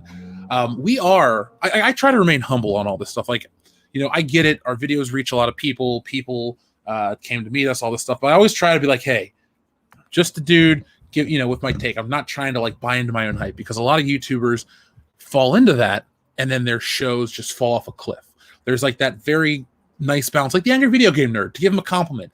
He's walked that tightrope very well. He had a little controversy with Ghostbusters. He weathered it. His nerd series is still going strong. I mean, it's been fucking 14 years that show's been out, and it's independently produced. I honestly don't think the actual nerd series has ever dipped in quality. It's gotten better over time, if you ask me. Oh no, I love him. Yeah. And he, but we are making an impact, all of us, Midnight's Edge, Geeks and Gamers, us, obviously, Ethan, Gary, Doomcock, Mecca, all the channels, everyone, we're opening people's eyes to this stuff, because it's been so blatantly obvious. It's like they live, we're the sunglasses. And once you have the sunglasses on, you realize just how ugly these fucking aliens are and how you've been duped for a while. And places like Collider and IGN, Collider will be gone soon, but eventually they'll stop reporting on entertainment because they're not trustworthy. Yes, they do get the early information, but then they editorialize and make excuses. And like, I can't trust an IGN movie review. I don't trust Rotten Tomatoes after the shit they pulled after Captain. He just dropped himself. Being transparently bought and paid for. And I just can't wait to read the Scott Mendelson piece. I think I'm going to cancel my other video. I'll throw it up on Patreon or something, and I'll get to the Scott Mendelson piece as soon as possible, because that dude is just, I guess he's lost it again. Yeah, he's toting, and this is, the same thing they were toting right after the movie came out. Oh, it's your fault that this movie is, and it sucks. And then he just kind of washes over the whole Trevorrow thing. It's like, dude, that script and the reason why that movie didn't happen and the whole thing behind the scenes right there is the biggest crutch of this whole thing, is because Rian Johnson would not change his movie and Kathleen Kennedy supported it. So Trevorrow's like, fuck this shit, I'm out, and now we're stuck with a shitty movie because of that. So you can blame us all you want, but it was The Last Jedi that did everything, man. End of story. Yeah, the movie that launched 1,000 YouTube channels and killed, bought and paid for Shillery, if you want to say it like that. That movie it's so. I just love how everyone's slowly turning on it. I mean, you will have your Scott Mendelsons who will defend their stance till the end, but I've met a lot of people online that are like, yeah, I thought it was good. It's not as good as I thought. So. Well, the biggest thing is nobody wants to say they're wrong, and that's, and as much as, we get accused of pre-hating or whatever a movie, I love to go out and say, I'm wrong. I loved this movie or whatever, nothing gives me more joy than having, something surprise me, like Sonic or The Joker or, any number of the good movies that we've had come out that weren't necessarily franchise movies this last year. The Irishman, Once Upon a Time in Hollywood, you name it. Even Rambo Last Blood was better than I expected it to be, for example. Yeah. I like to go in and be surprised. It's nice. So it's not like I go in hating these movies. I wanted to like The Rise of Skywalker. I wanted to be like, hey, you know what? JJ pulled it off. He fixed everything. No, he retconned a bunch of shit. That's not necessarily fixing it. You want to fix it, release a different cut of the Last Jedi. That'll fix it first. Then redo The Rise of Skywalker. That'll fix everything, in my opinion. Shit, for me, you got to be able to fix Episode 7, and that. Well, yeah, there's that argument, but. Well, I mean, Brad makes an interesting point about pre-hating. You put it like this: I won't call it pre-hating. For me, you'll be cautious. for example, okay, Black Widow. I'm very interested in seeing the movie, or we'll even use James Bond. James Bond is my favorite thing in the world. I'm very cautious about this film because of the climate we live in. I won't be surprised if I hate the film. If I love the film, I'll be the first to admit it. Why is it bad to enjoy a James Bond movie or any movie in general? You went, you saw it, you had a good time, you paid $12, it wasn't a waste of money. But I can see myself being I think I'm going to walk out of this film disappointed. I want to be wrong. So I don't feel like, that is pre-hating. I think that's being cautious, because some people look at movies as disposable entertainment. You go, you watch it, it's one and done. You'll tell people, oh, you look too far into it, but people dedicate their lives to film. You have people that want to critique it for a living. You have people that want to make them for a living. You have people that just watch them and take them very seriously. I have friends that have these beautiful home theater systems because they want to preserve cinema and look at it a certain way in X, Y, and Z. And I don't think it's wrong to take that hardline stance with movies. I think we all feel that way. If you're listening to this show, you clearly care about your entertainment. To me, that's like Kendo is a big sports fan. Sports are whatever to me. But I get his love for it, so I don't think it's any less important or more important than whatever. So there's just some people that brush this stuff off as just, it's just basic whatever. No, it's important to people. And if it's important to us, guarantee there's people out there that care about it just as much. Well, and you got to remember, a lot of these things get people through a lot of hard times. These things are escapism for a reason.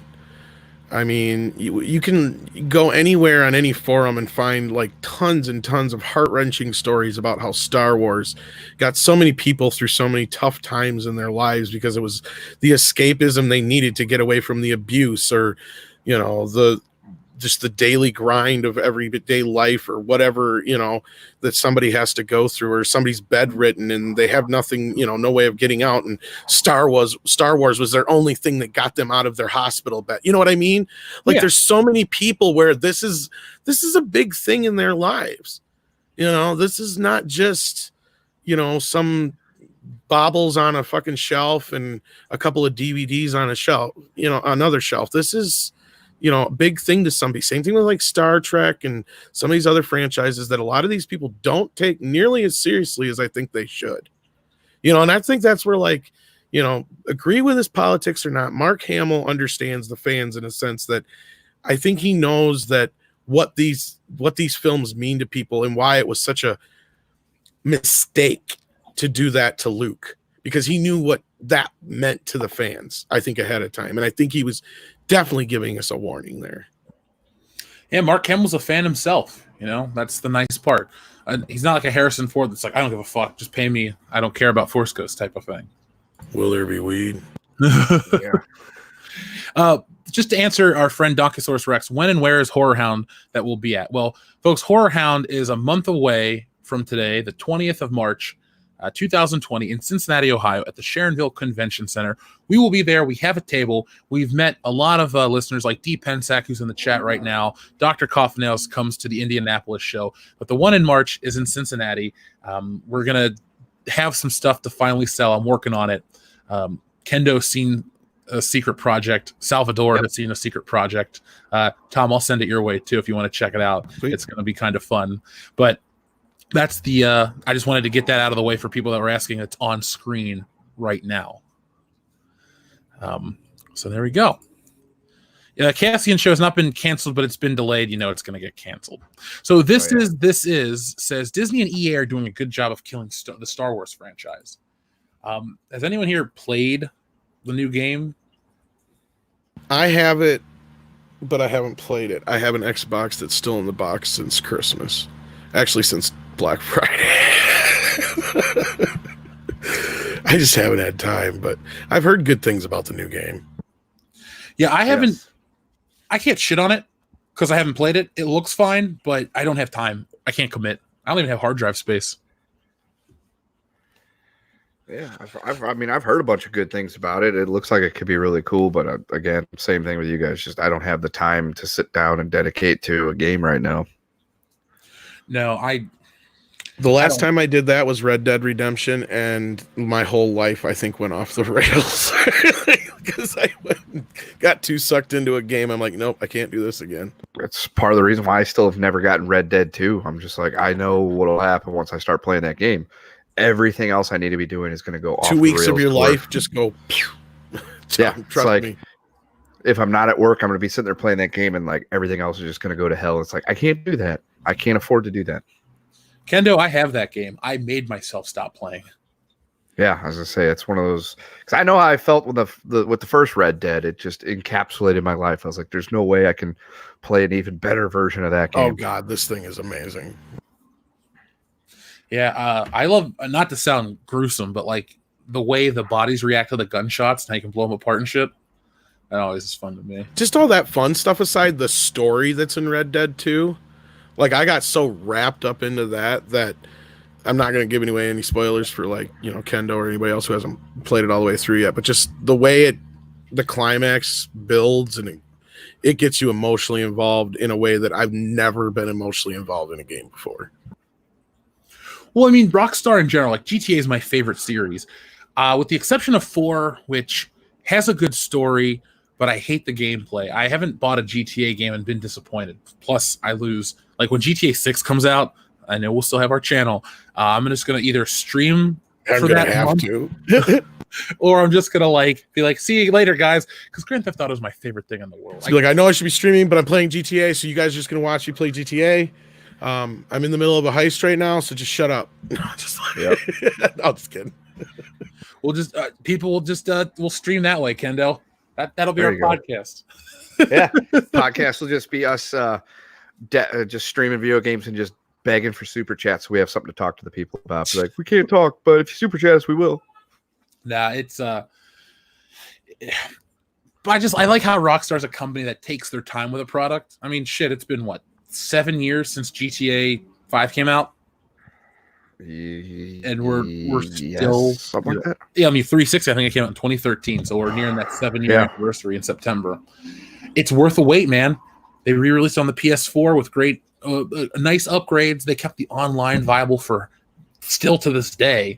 I'm not saying they're perfect, but I wish more companies operated like that, or I wish a company like Rockstar would get an IP like a Star Wars and treat it like that. And an open, like my Star Wars dream game has always been multiple open worlds. You can go off planet. You can have rogue squadron style space battles. So like, for example, you can either make a character or you can be a character. Let's say you wanted to be Han Solo and you have the Falcon and Chewbacca, and you can go on stuff on world and go do missions and shit like that. You can go out in space and fight. You can do all sorts of things. Like, to me, that'd be the ultimate Star Wars game. Yes, it would be massive, but I think it would be fun. And I don't think you would turn anybody off. Like, oh, you want to be a Jedi? Well, you have to be Luke Skywalker, but you can have all the Jedi powers. You can fly as X-Wing. You can do this, that, and the other. You could really do something unique and fun. Oh yeah, I think GTA proved that. You just got to have the right crew. A great product will be an evergreen product. So, GTA 5 is the only one I have never finished. oh, it's so good. I just would find myself just not doing story modes. I would just end up playing golf and tennis and just going to the strip club. It's like, why am I doing? What am I? I Aren't I finished, supposed to be doing other things with this game? but if you make certain choices, you can pretty much continue the game on afterwards, like nothing. All right. Well, maybe I'll pick it up again.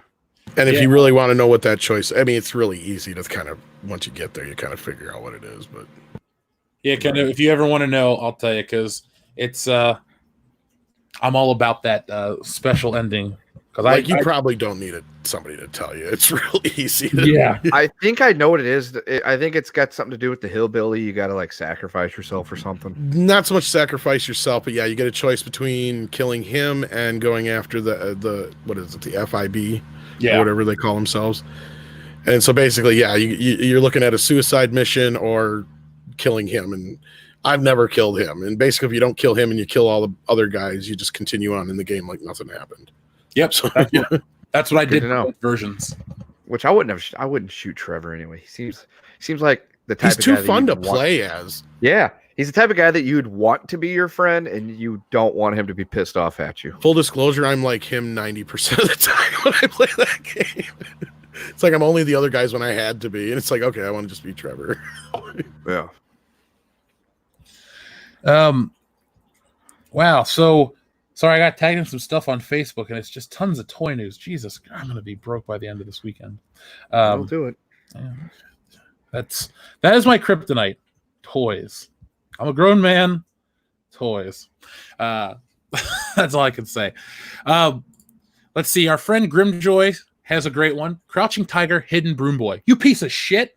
That's the one that I started to laugh and had to turn my mic off so I didn't interrupt Tom. You might probably heard me audibly go, and then he just I think I remember now. Because I'm like, oh man, he's gonna think I'm like laughing at what he's saying. No, I was audibly about to just piss myself with that one.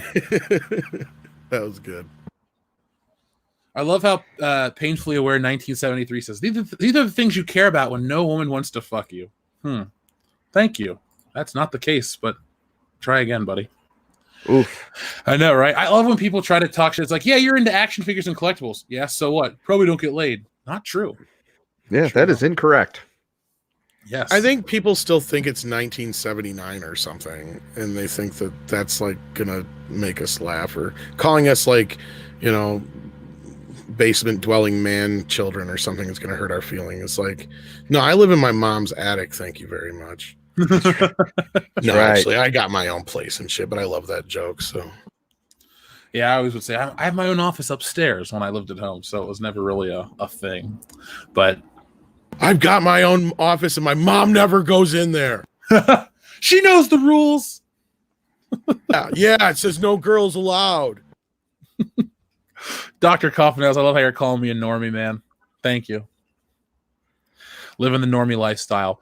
But yeah, Grimjoy, shout out to you. That's the best message of the night. If you can make Kendo break, you're doing a good job. That was pretty funny. Yeah, it's not easy to get me to break. No, you're probably the most stern of the bullshitters, which is fine. That's not I prefer the word stoic. Stoic, okay. You're the stoic one. I guess I'm the loud one. Dion's the loud one. Holy shit. Dion is the loud one. Case in point, when we thought we were going to be ejected from Rise of Skywalker. Yeah, I honestly thought we were going to get kicked out. I thought Really? Our stream would have started a lot sooner than people were expecting. Like, oh my God, the movie has to be over. How'd it go? Well, we only saw about 45 minutes of it, and then we were politely and asked to leave the theater. Yeah, he was freaking out. I had to grab him like, dude, save it for the stream. Yeah, it was an interesting experience to say the least. Stoicism rules, says Dr. Coffinails, Kendo. Yeah. Speaking of Dr. Coffinails, Tom, he has a super chat request. Tom, could you please do Harrison Ford saying they froze me in kryptonite? They froze me in kryptonite, and they took away my weed. What about his airplane? Is that still there? Oh yeah. Get off my plane. Are you going to see, what is that, Call of the Wild? Last time I checked, Call of the Wild was taking a piss. His new movie just does not look interesting to me. He's my favorite actor, but yeah. It's a Lifetime movie at best. That he probably, that's why he was probably in The Rise of Skywalker, because isn't it produced by Disney? Maybe. Let me look. I think it's Fox, but it's Disney. Let's see, Call of the Wild. It's got a budget of $109 million. Jesus Christ. Damn. Yeah, 20th Century Studios. Yeah, $5 says that's the only reason he showed up in Rise. He's like, you let me do my dog movie. Oh man, the Wall Street Journal says the Call of the Wild review, Arctic Meltdown. A CG pooch is the liveliest part of a production that otherwise goes to the dogs. Ouch. So this is Snow Dogs 2? Yeah, Electric Boogaloo. Electric Boogaloo. You piece of shit. There you go. The thing is, this movie has it only has a small cast, but it's decent. It's got Harrison Ford, Karen Gillan, Bradley Whitford, who's Eric from Billy Madison. Eric. It's the kind of movie your mom goes to see on a matinee. Yeah, honestly, if my grandma was still alive, she would have loved this movie. One, she likes Harrison Ford, and two, I liked Harrison Ford, and two, this is just kind of like the most basic. Like, to me, this is the type of movie parents that won't let kids play with toys that are licensed take you to. It's like, hey, you have your Brio train and your play maps on the floor, and that's all you get to play with. So we're gonna go see Call of the Wild because it's safe and no one gets hurt. I hate to go with another Snow Dogs, but this is they're probably hoping for like a Homeward Bound, and it's just going to wind up being another Snow Dogs. I'm serious. I don't see any interest in it. I don't know about you guys. Oh, sorry, Snow Dogs was Cuba Gooding Jr. I'm thinking of 8 Below with Paul Walker. Well, that was just as bad, but Yeah. Poseidon MGTOW, yes, Jessie still makes videos over on her channel. I'll tell her that people aren't finding them. Maybe she'll. She's been wondering why things have been going the way they are. So I guess it's YouTube. oh yeah, YouTube's taking a bite out of the smaller channels. Like, I'm not even going to get into it, but yeah. They're trying to screw us all over. Yep. Well, we just got to rally together and keep growing. Yeah, people aren't too happy with Harrison Ford about his this movie and stuff. I guess he's been taking more pot shots at Han Solo, the role that really made him world famous. But I don't know. How do you feel about his feelings on Star Wars? Kendo or me? Either of you guys. Oh, I mean, I'm not going to fault the guy for hating Star Wars or looking at it. It was just a job, and he just collected a paycheck from it. That's fine. I mean, that's his prerogative. He's an actor. If he sees a movie, a role as a means to an end to make a living, and he's not going to get really invested in it, that's fine. He at least is invested in it enough when he's doing the performance to come through as a good actor. So I'm not going to fault him for that one, because I had jobs where I did get grossly invested in it and lived and died it by what that was. I didn't have people come up to me, tell me how great the grocery store was that I worked at, and they wanted me to sign their fucking celery. So I can see that side of it, and I'm not going to hold it against him that he's not like huge on Star Wars, a big fan of it, and going to bat for it every time. Yeah, I mean, you telling me that he's not a big fan of Star Wars, I'd probably be more excited, or you get more of a reaction out of me telling me the ocean's wet. I mean, I've known this for years. Everybody's known it for years. Like Kendo saying, I mean, I can understand it. It's cool to be Indiana Jones. You're going to get everybody coming up to you. That's, everybody from a 12-year-old kid to, an 80-year-old guy going, I like that movie. But when it comes to Star Wars, you get every snot-nosed nerd coming up to him going, well, why did Han Solo not do this in episode 6 instead of doing that? And he could have done that, and I could see where that gets fucking annoying after a while. That's the same thing Shatner goes through. I'd just be like, hey, I didn't write the movie. I just starred in it. But and that's pretty much what Shatner have to do. I didn't write the shit, kid. It's like, get a life. Yeah. I do think of Indiana Jones first, though, over Han Solo. People are like, but you're a big Star Wars channel. You love Star Wars. He's your favorite Star Wars character. He is. But Indiana Jones is a cooler character than Han Solo. What's your take, Tom? Oh, I agree. I mean, there's that aspect of it, too, just in general. Like, as a movie star, and to be, Han Solo is part of an ensemble, but Indiana Jones is freaking Indiana Jones. So, I mean, he always gets the girl. He always saves the day. He's the main attraction. I mean, end of discussion there. He's a cool guy with a whip and a leather jacket and a hat. I mean, come on. Kendo. Oh, yeah, Indiana Jones all day over Han Solo. Han Solo is a cool character, and he works really great within the ensemble that he's in. But Indiana Jones as a standalone can, carry the movie on his own, and he, it's great. Plus, he beats Nazis. He does. There you go. When he shot him with the Luger and it went through all of them at once, and he just looks at the gun. That's such a great moment. But they're making points in the chat about how they're both deadbeat dads. Did Indiana Jones didn't know about Mutt, though, so I guess that's not his fault as much as Han just like running off because your kid's an evil shithead, so let's just run off and lose the one. Like, I can't get into that again. I'm just all about Han Solo or Indiana Jones. Excuse me. I think that's a George Lucas thing. What is he started the whole bad dad business with that? Yeah, with Indy. I don't know. I mean, because it's really He was his fault. projecting. Yeah, he's always had a thing. I guess him and his dad never got along and shit. Oh, he's one of them types. See, I just wish that this new Indiana Jones would retcon Part 4 as it doesn't exist anymore. They're like, she'd be like, yeah, Mutt's not really your son. I lied. So he divorces Marion in the first 3 minutes, and it's like Austin Powers 2. That means I'm single again. Yeah. Well, did you hear about that? That special? Yeah, I was gonna say, did you hear about that one ending they had planned where they were gonna have Willie Scott and her and the other chick? Or no, the other one's dead. Never mind. But yeah, they're gonna have Willie Scott show up and shit too, or some shit like that in the last one, and she didn't. She should have. As long as Short Round shows back up. Short Round should have been at the fucking wedding. Yes, it should have been. I mean, he rescued that kid. You know, he just doesn't leave him and never talk to him again after Temple of Doom. Short Round should have officiated the wedding. Agreed. That would have been cool. You know, yeah. Dr. Jones, do you take Lady? Lady, you call him Dr. Jones. Do you take him? I love that character. I don't care what anybody says. I love Short Round. I have the action figure. Well, and Mac was another one. His partner or whatever that kept switching sides. How is that not John Rhys Davies' character? Sala. Sala. Like, come on. And you didn't have to have the switching sides bullshit anyway. That was just added bullshit that didn't matter. It was just padding. I mean, there's really only a few positive things I can say about Kingdom of the Crystal Skulls, and the fact that it didn't take us back to the desert, because Raiders and Last Crusade have very similar settings. Not knocking it. I think they're both fantastic movies, but to the uninitiated, you could make someone confused from Raiders or Last Crusade specific scenes. Like, he's in the desert on a horse. Okay, cool. Temple of Doom, much different setting. That's my personal favorite Indiana Jones film.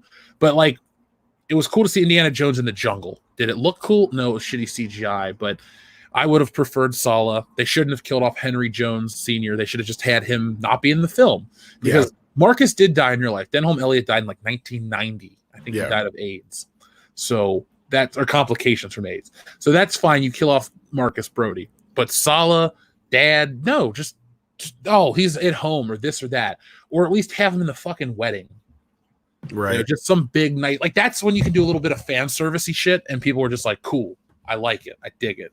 Well, and the story wouldn't have been bad if you just took the fucking aliens out of it. Like, and that was the thing that was really the hang up for everybody in the first place. And why Lucas just couldn't let that go is beyond me. Because this movie could have just been Indiana Jones finds El Dorado or whatever, the Lost Temple of Atlantis or what have you. Because just the moment you add aliens to it, it kind of throws the first 3 movies out the window. Because the whole point of the first 3 movies at their core, and I know you'll probably get what I'm saying here, Jeff, especially as a fan, because I know what you're saying. Like, you know, true fans can look at pictures from Raiders and Last Crusade and know the difference just in, you know, the costumes and certain things, and know just because it's in the desert which one it is because of that. But now, like, you know, like these kind of movies like this, all it had to be was something like that, because once you take the element out of it being Indiana Jones is a guy who is an atheist, but he keeps running into situations where religious artifacts are real. So it's something that he keeps having to obviously deal with. Once you throw aliens into the mix, it starts getting really odd, because most aliens in situations like that throw most religions out the window, especially Christianity, which has been very heavy duty in the Indiana Jones movie. So that's where I was saying going to aliens was the wrong move on so many levels.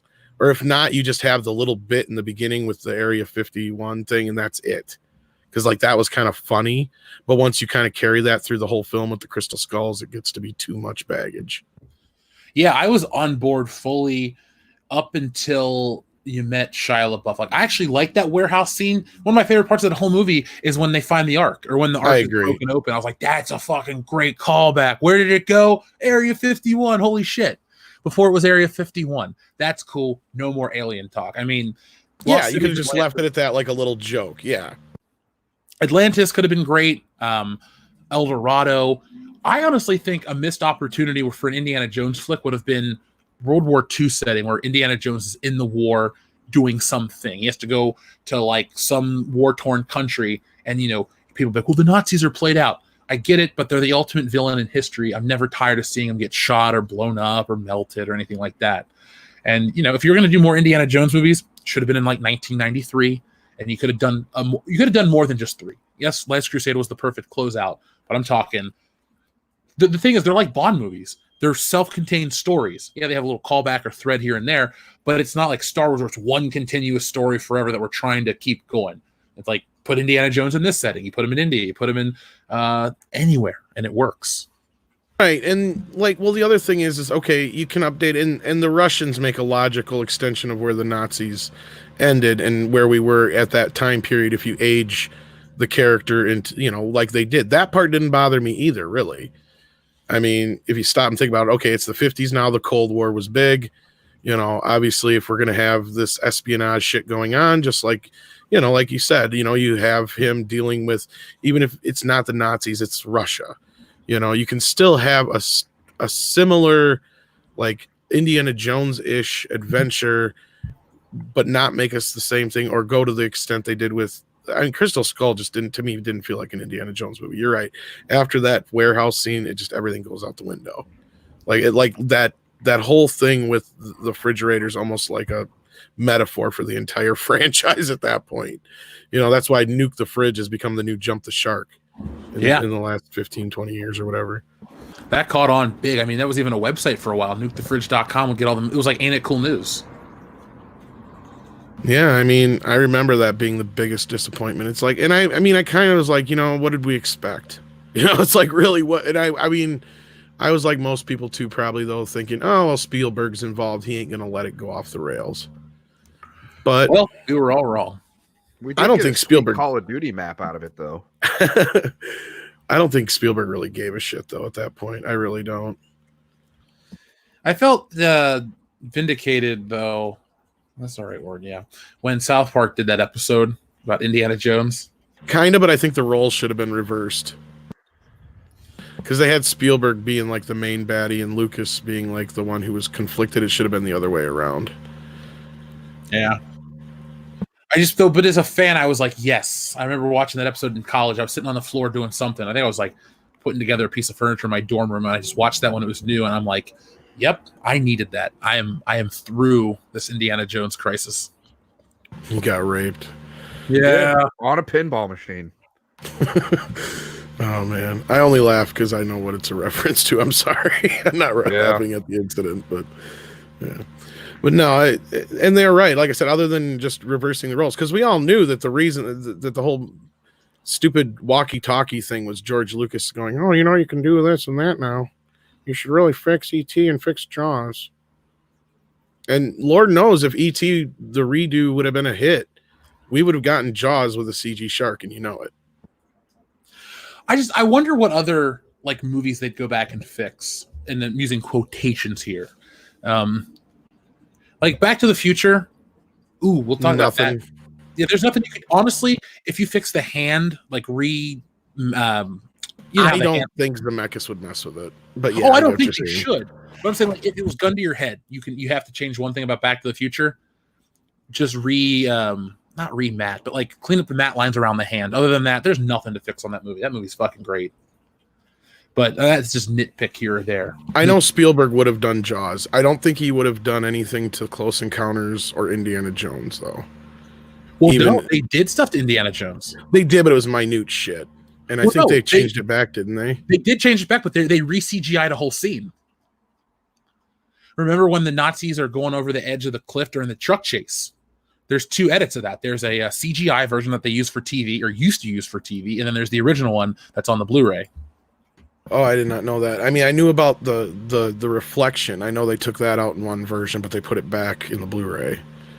But I couldn't remember which one. But I did not know about that part. That's news to me. I'll have to check that out because I think I still have the DVDs. Is it the different version on the? Is the DVD the TV version, or is it the? I don't think any of the home media versions have it. Oh, okay. I'm sure it's on YouTube. Oh, it is for sure. Here, I'll show you. I just want to see it just to I can probably tell just by looking at the other one. Yeah. Because it's really bad. Like, I'm okay with the taking out the whatchamacallit, the reflection of the snake and all that stuff. whatever. You want to put it back, whatever. That's how the movie was. Yeah, I don't mind that. And I didn't mind some of the fixes with like matte lines and stuff in the special editions, but like a lot of the other stuff I find very like I don't understand how you can justify it. Because there's this whole group of people out there who are trying to justify the special editions now too. I'm sure you've ran into a few of those. Of the Star Wars trilogy? Yeah, where people are like, oh, but that was the better version because that's the version most of these kids have ever seen. They don't know the difference. And they've seen little bits of the other version. And they're like, oh, it looks stupid and bad. It's like, no, but you don't get it. You know, it's like, it didn't need 20 fucking things on the screen in the Mos Eisley scene. It was fine just the way it was. Didn't need Jedi rocks. Didn't need it. I mean, I know some people even like the new ending of Return of the Jedi, but I don't. You know, I like it just the way it was. I don't see why there was any reason to change it. Yeah. I would, for me, if I could edit my own Star Wars, it would be mostly the original cut with just a few the special edition changes to the Battle of Yavin. There's just a couple like matte shots and things like that. And I don't think the part where he meets Biggs at the in the hangar on Yavin is bad. Well, it's pointless to put that in because he doesn't have the other scene setting him up, so we still have no clue who he is unless you know who he is. You know what I mean? Well, not necessarily true, though, because if you listen to the scene when he's eating dinner with Aunt Beru and Uncle Owen, he talks about that. He said that's what happens that's what he said when Biggs left or whatever. Mm-hmm. Wasn't that an added line, though, too? I honestly, I think it was. Okay, well, yeah, but I was just kind of upset because he didn't put the original opening scene back into it. It's like, if you're going to do this shit, do it right. Give us this. But I didn't know this was at that time, though. I wasn't aware that it was his goal to erase the other versions, though, either. Yeah, the whole one last time thing, I thought it was a marketing tactic. I just thought it meant for VHS and shit, you know, because Laserdisc was kind of coming in. We kind of knew DVD was kind of a thing coming on the horizon and shit like that. So, I mean, I just kind of figured that's what it meant. Well, Lucas got us all. That's all I can say. Let's see. We had Logan Michael Funko Pop says toy news. NECA has delayed the Annabelle Ultimate to June due to the coronavirus crap. Yeah. Mego showed off their Stan Lee figure and Legends Outback Hulk was revealed, which no one cared about. Pop gay. So Logan Michael, I'm like you, toy collector. I did not hear about the Annabelle news. That's news to me. But I did hear and see the Stan Lee figure from Mego, which I'm going to buy one because, you know, Stan Lee, much respect. Kendo, I heard a rumor that Stan Lee was inducted into the World Class Bullshitters Hall of Fame. Is that true? That is correct, Jeff. Folks, if you'd like to hear who got inducted, as well as add your own vote, check us out over on Patreon. That was a fun night, and we're going to make it a yearly thing. So yes. You know, have your voice heard. We need the fans to vote to have the fan poll for every year. Yeah, we're extending that fan vote for an extra week because I only received one vote to the email, and it was for somebody that's already been inducted. So it's like, sorry, he's already got in. You can't vote for somebody that's already in. Go back and listen. You'll hear who you can vote for. I can't believe the coronavirus is holding back some toys. Well, I mean, the Wu flu coming to get you. I watched the video. Now, I'm not promoting this. I'm not talking about it or trying to get, you know, controversial on the channel right now with this stuff. But I think it was Razor Fist video talking about, you know, how they knew more about the Wuhan coronavirus than they let on. And he was kind of calling people on their shit about, you know, how it's been handled in the media, especially the World Health Organization kind of was praising China for being so brave and letting people know. So if you guys want a good video, watch Razor Fist's take on the coronavirus. I recommend all of Razor Fist's videos. And he's been on our channel many times. So yeah, just have Razor Fist. He's on in July. He was on for the Comic-Con episode of the podcast. Yeah, and if you want to get a well in depth documentation of the coronavirus that's been coming out in all the news, Medicare has been covering it extensively. That is the only YouTuber I won't stream up against because you know he's just going to have the audience. Remember when China just tried to poison us with lead? The good old days. Oh, I remember that. It was on the toys. You couldn't buy toys or shouldn't buy toys or whatever. Yep. If you collect old Voltron toys, there's two different ones you can get. There's the ones from, I think, China and the ones from Taiwan or something like that. And the ones from China have lead paint in them. Which one There do you you go, want, good Kendo? enough. I prefer the one that didn't have lead paint.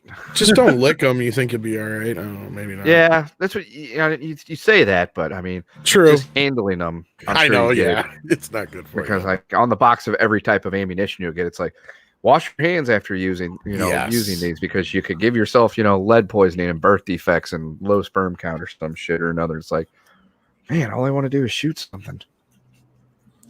Our friend Mattaween says, sorry, just catching up. I'd love to see a Mega Man movie done in the way Alita Battle Angel was. I still need to see that damn movie.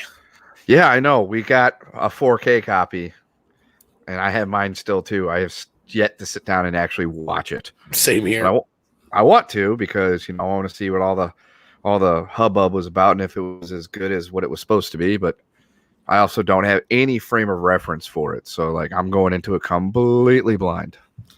Yep, when Ghost in the Shell came out, 2 or 3 years ago now, I had seen the anime, so I knew what Ghost in the Shell was, and I liked the movie enough. It's not the greatest thing ever, but yeah, the anime one's better. But I need to see Alita. Jessie has an Alita Battle Angel doll somebody sent her, so I see that character every single day. And by the way, I want to give a shout out to Batmanuel. He calls the coronavirus the Hong Kong flu, which I don't know about you, Kendo. Tom, I fucking love it. I do. That's a good one. That's a good one. The Wu flu's good. The Hong Kong flu, we'll accept that as well. Batman shows up a lot in our streams too. He's a good guy. He's funny. Yeah, shout out to him. I'm a fan because it's the Tick, so I love the Tick. Batmanuel. I used to catch the end of that show because SmackDown would end a couple minutes early. Then I'd flip over to Fox to catch that. But I did go back and try to watch the Patrick Warburton version as soon as I finished the Peter Serafinowicz one. And it's hard, man. Kendo, I know you were into it as much as I was, but that new version of the Tick on Amazon, it's fantastic. Like Amazon's put out some really great comic book stuff. I'm sure you guys know why they had to change that character's name too, right? And why it's funny that it's Batmanuel. Wasn't it Deflator Mouse, right? Yeah, which is funny because Deflator Mouse is like literally like the German word for bat, right? Mm-hmm. And so they said it was too close to Batman, DC did. So they changed it to Batmanuel. It literally has the name Batman in it. Exactly. I'm sure it was a fuck you to them. But yeah. It's like, what are you going to do? It's like a real name. What are you going to do? Yeah. That is one of the things, if I had the ability to, I would approve of Tick Season 3. That's up there for a show I fucking loved. We need it.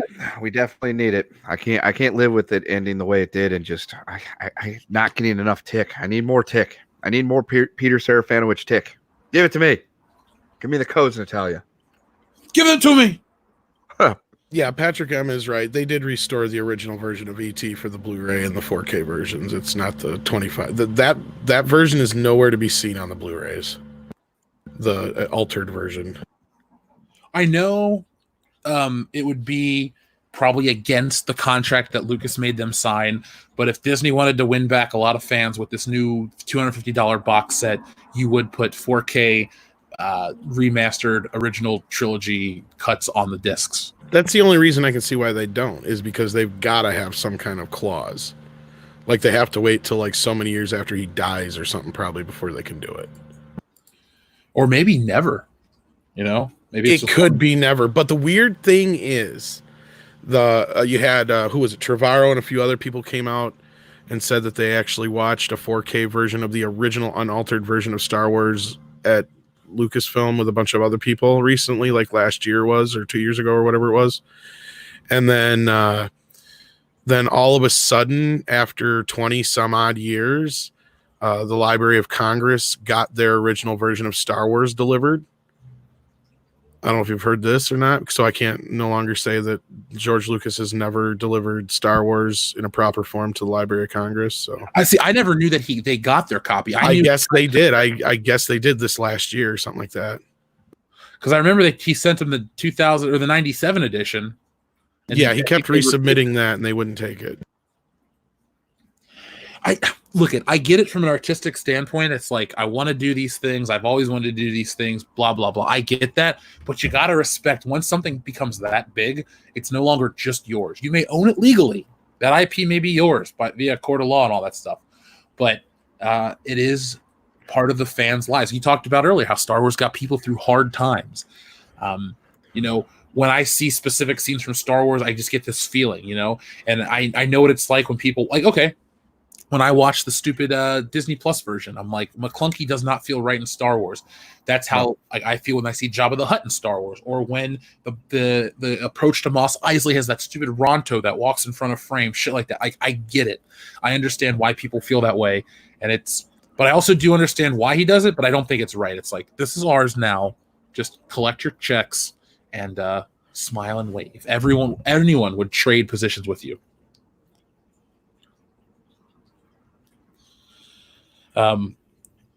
So let's see.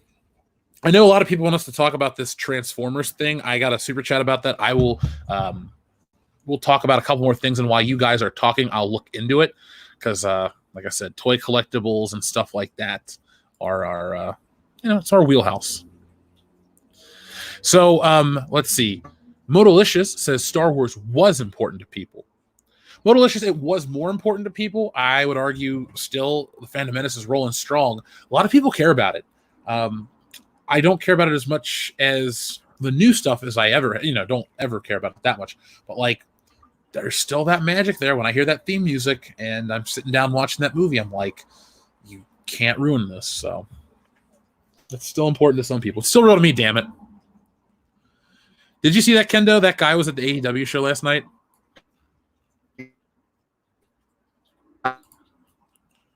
Beep boop.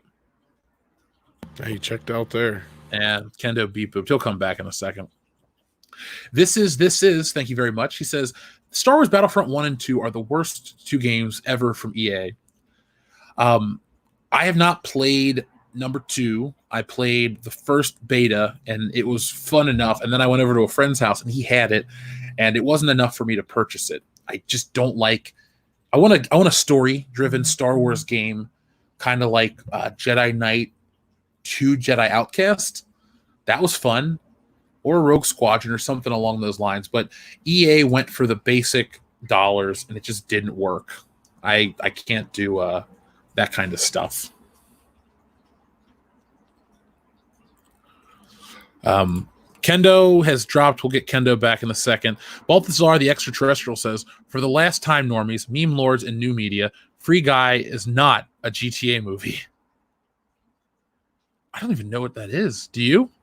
What was that? Free Guy is not a GTA movie. Free Guy. Oh, that's that. Ryan Reynolds. Okay. Ryan Reynolds movie, yeah. I had to Google it. That's how little I'm interested in this film. When does it even come out? July. Okay. It's a 20th Century Fox film, so it's more Disney shit.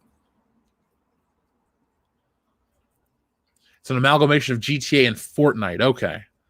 It looks like they may have got him in 2018. That's what I was being so quiet for. I was looking, because from what I can see, I was trying to find the original story, but it keeps trying to send me to something else. But it looks like they showed them all in 2018. The Library of Congress did. So a couple of years ago, there was somebody did a private screening of a Technicolor print of the original film.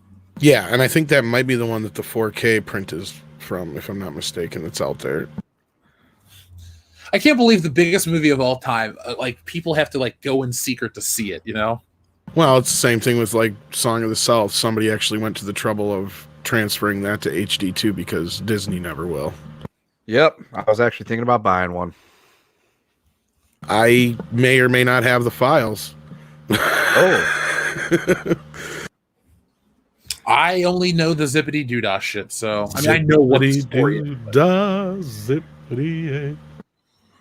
It's over on I'm part of a Plex server that has the film. I don't know if I'll ever watch the damn thing. Oh yeah, it's probably the same version then. Dustin Rogers says, I played it for the most part. It's a great story. Combat is Dark Souls with force powers and lightsabers. So that's in regard to the Star Wars Jedi Fallen Order. Mm-hmm. It was a hit. I mean, it was getting great reviews, but nobody in my personal circle bought it. So that's just the only take I can get it. Honestly, the only reason I got it is because it came with the Xbox that I bought. I only bought an Xbox because I wanted a 4K Blu-ray player, and I actually got a hell of a deal on it.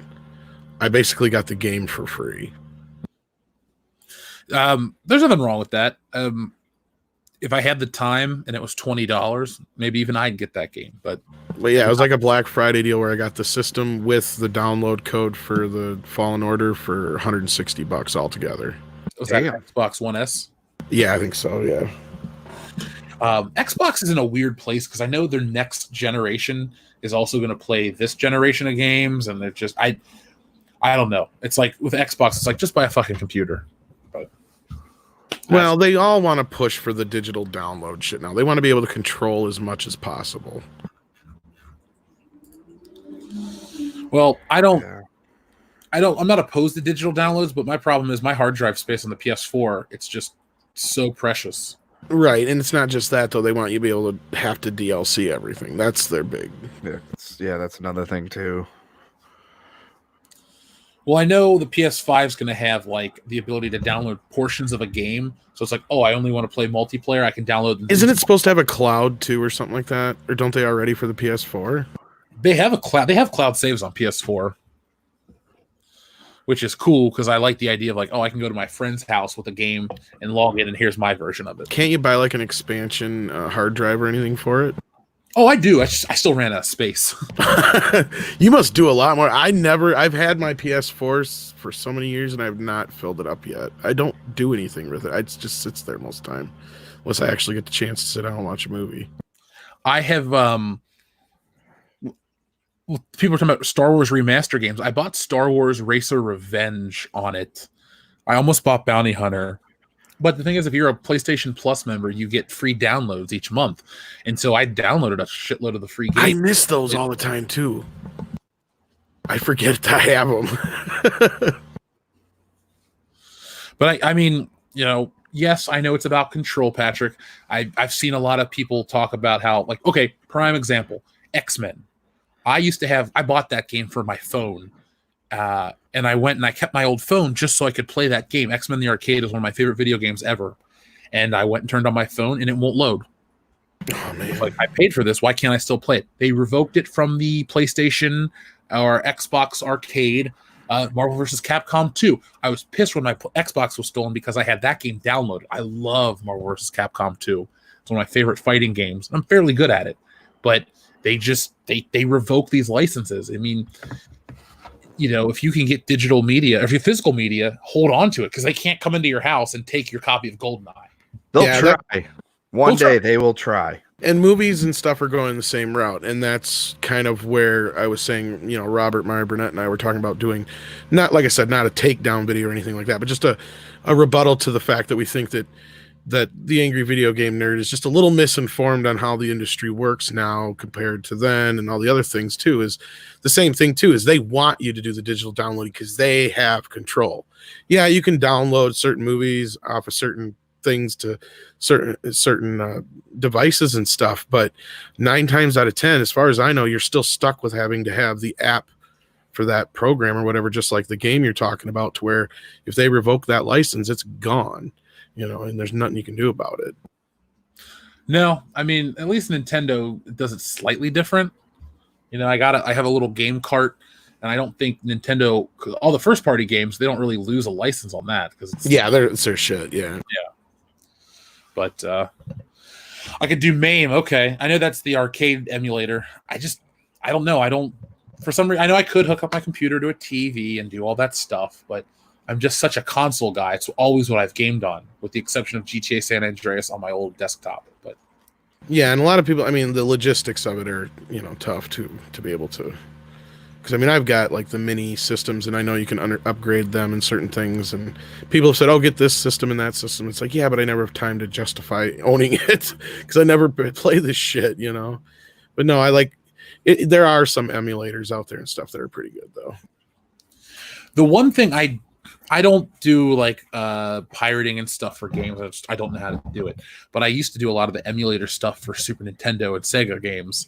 And I bought this thing called a Super NT. It's like an HD Super Nintendo. It's like the best one you could get 2 years ago. and you can get a flash cart and you can have every game load to it. And so that'd be the only thing I might play around with. It's like, oh, I'm gonna have every game ever. Maybe they're pirated, maybe they're not, maybe they're whatever. But Emu Paradise shut down. Fuck, that was my site. That was me for like 12 years ago. I used to go there all the time, but whatever.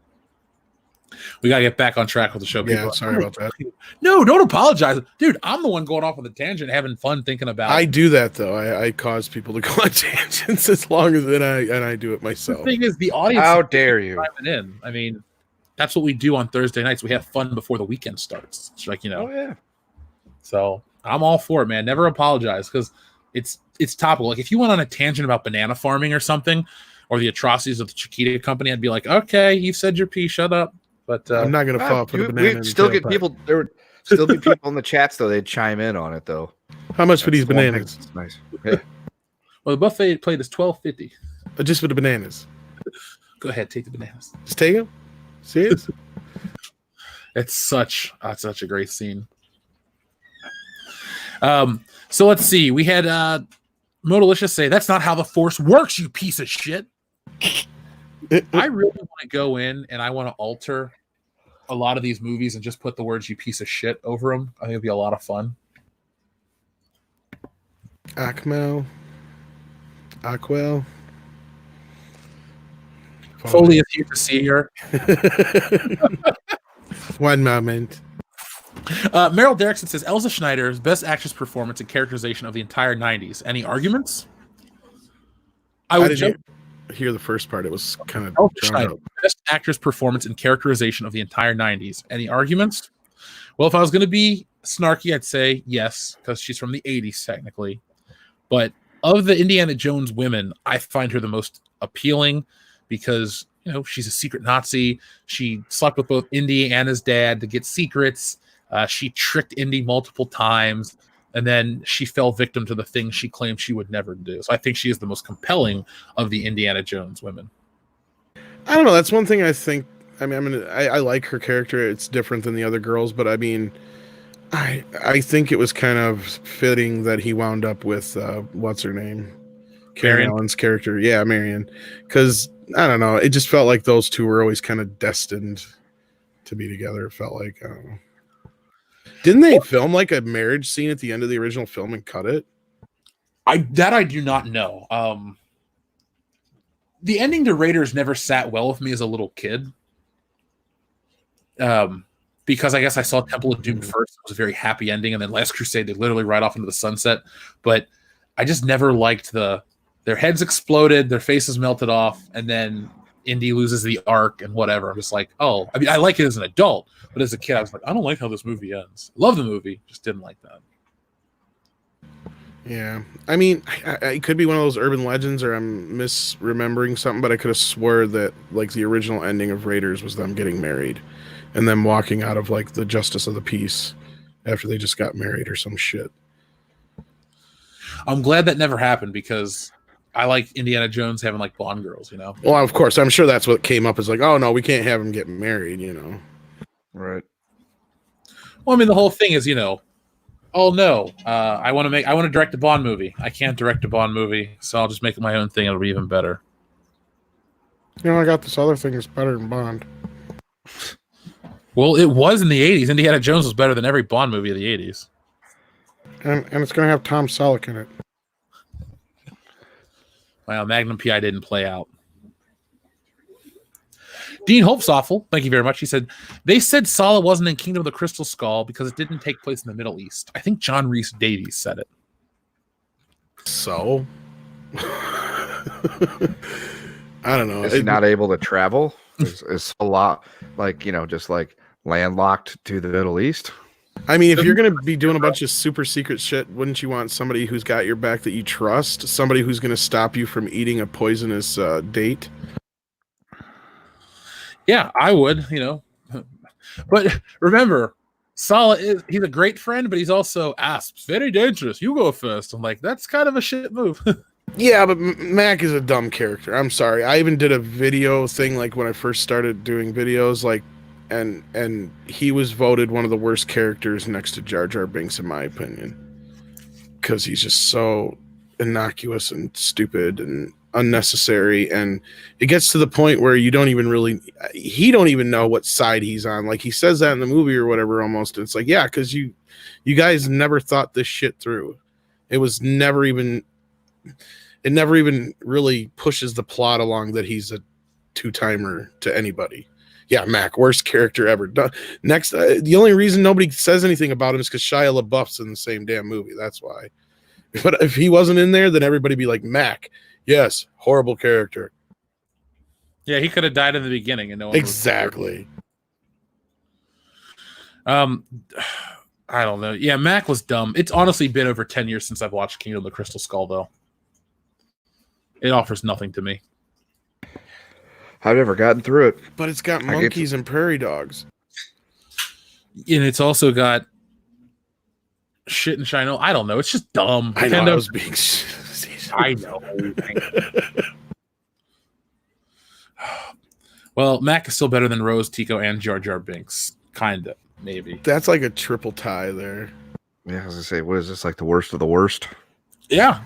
We'll get Red Letter Media on that. Oh, the sad part is Jar Jar's still probably the best of them all. So, yeah. Yeah. Jar Jar's never made me, like, want to melt an action figure.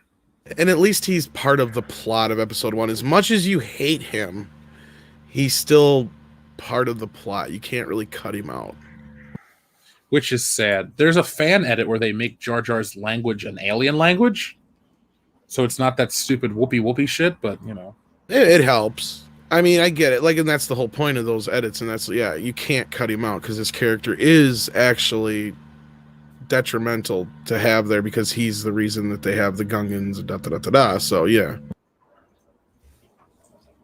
Well, thankfully, Lucas felt the pressure and didn't put Jar Jar, you know, as a character we followed through all the rest of the prequels. He's a key to everything. Though. Andrew Clark, thank you very much. He says, did JJ make Indiana Jones 4? He did not, thankfully. Nope.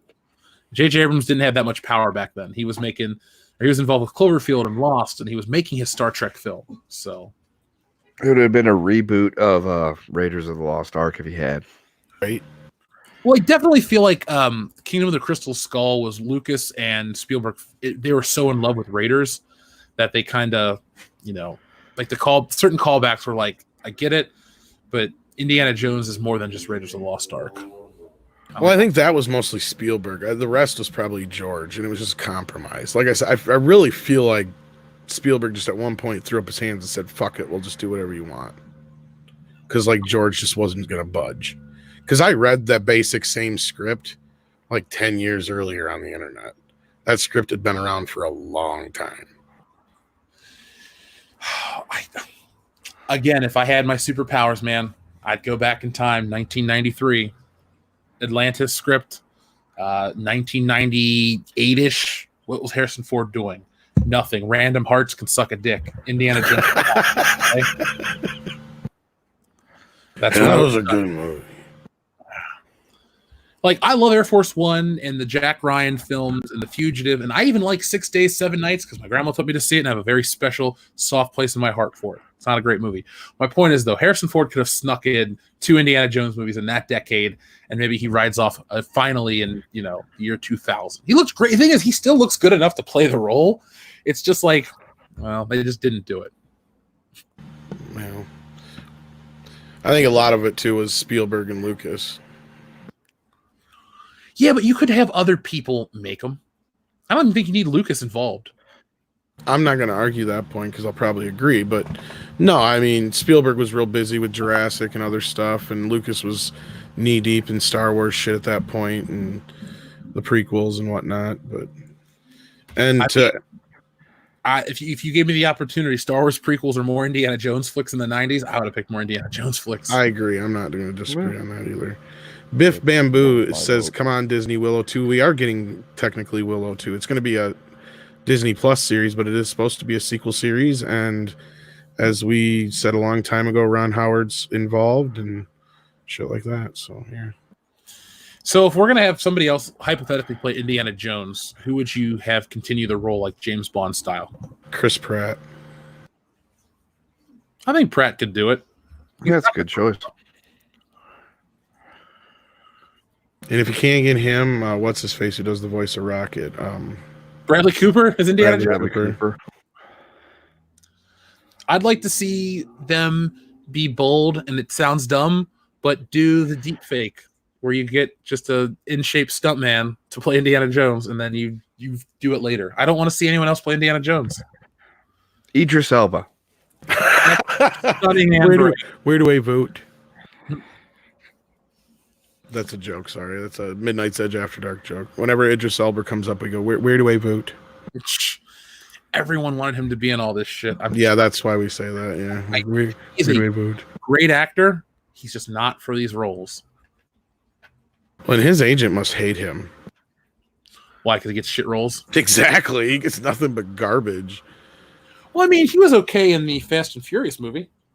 Yeah, but that was a luck of the draw. Probably like he begged it to probably get into that at that point. Because I mean, this is the guy who a few years ago was griping about playing second fiddle in a Thor movie, and then he can't get. How many franchises have they tried to get off the ground with the guy now? The Dark Tower one, and what was the other one they tried to do with him? I can't remember now. That's how unmemorable it is. Dude, Dark Tower is literally the only movie that I went to, got into the parking lot, said I'd rather eat lunch, and never went back and saw. Like, that's not a joke. That's a true story. I've seen it, and I don't even remember it. Ask me something about the movie, and all I could tell you was there's a kid in it. It just always in there, and so is, what's his face? Matthew McConaughey. And all I remember is, he plays the same part as the guy from The Stand. Was it any good? I don't remember. That's what I'm saying. I really don't remember jack shit from the movie. That's how, unmemorable it was. Maybe one day I'll watch it because I love Stephen King adaptations. That aspect of it, it's shit.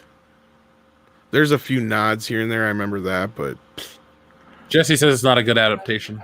No, and it's not even an adaptation of any of the books. It's its own thing. Let's see. Our friend McKinney90 says there was news from Jeremy of a toy Hasbro Transformer figure that might have been canceled due to Twitter outrage. What would that be a part for the Toy Fair? It should be part of Toy Fair. If it was going to be canceled, they might just take the prototype off the floor. I'm looking for information. By the way, if you watched Jeremy's G.I. Joe video the other day, I personally messaged him that morning. I'm like, dude, they're making 6-inch G.I. Joe figures. You need to get these before they sell them on the secondary market, and you pay an arm and a leg for them. So the information or the story is Flame Toys deletes tweets announcing sexy Windblade Transformer figure after backlash over design. Now, I can't believe that this is actually getting people upset because it's a fucking robot. You get these people that are into their pillows and all this other stuff. Well, and not just that, they act like there isn't already toys and stuff that's designed for the specific reason to ogle over if that's really what people want. You know what I mean? That's the thing, with Birds of Prey, when people were jumping on, oh, you just want a movie to jerk off to. It's like, no, there's porn for that. It's that's not what this is about. Same thing here. It's I highly doubt that the over-sexualization of a freaking robot should be a problem. But it is in today's society, folks. That's where we're at. Well, it's some lady with blue and purple hair that's bitching on Twitter. So color. There you go. There's your answer. This isn't even anything lascivious. I doubt she'd ever buy a fucking Transformer in her entire life. No. If we could transform a personality to likable. This isn't even... I don't get this shit. This is a time where I wish Hasbro would double down, ignore Twitter, and just fucking release it, because these people aren't going to affect... What's wrong with that? There's nothing wrong with that. And then next thing you know, they're going to bitch that there's no female Transformers. There's nothing offensive about this or crazy or weird. She's even got little boobs. Yeah, it's also a robot. It's not even I don't know. I do like my collectibles. I don't find anything sexy about a collectible whatsoever. I don't see the point. But if people are into it, let them be into it. Is it because she's got high heels? Is that it?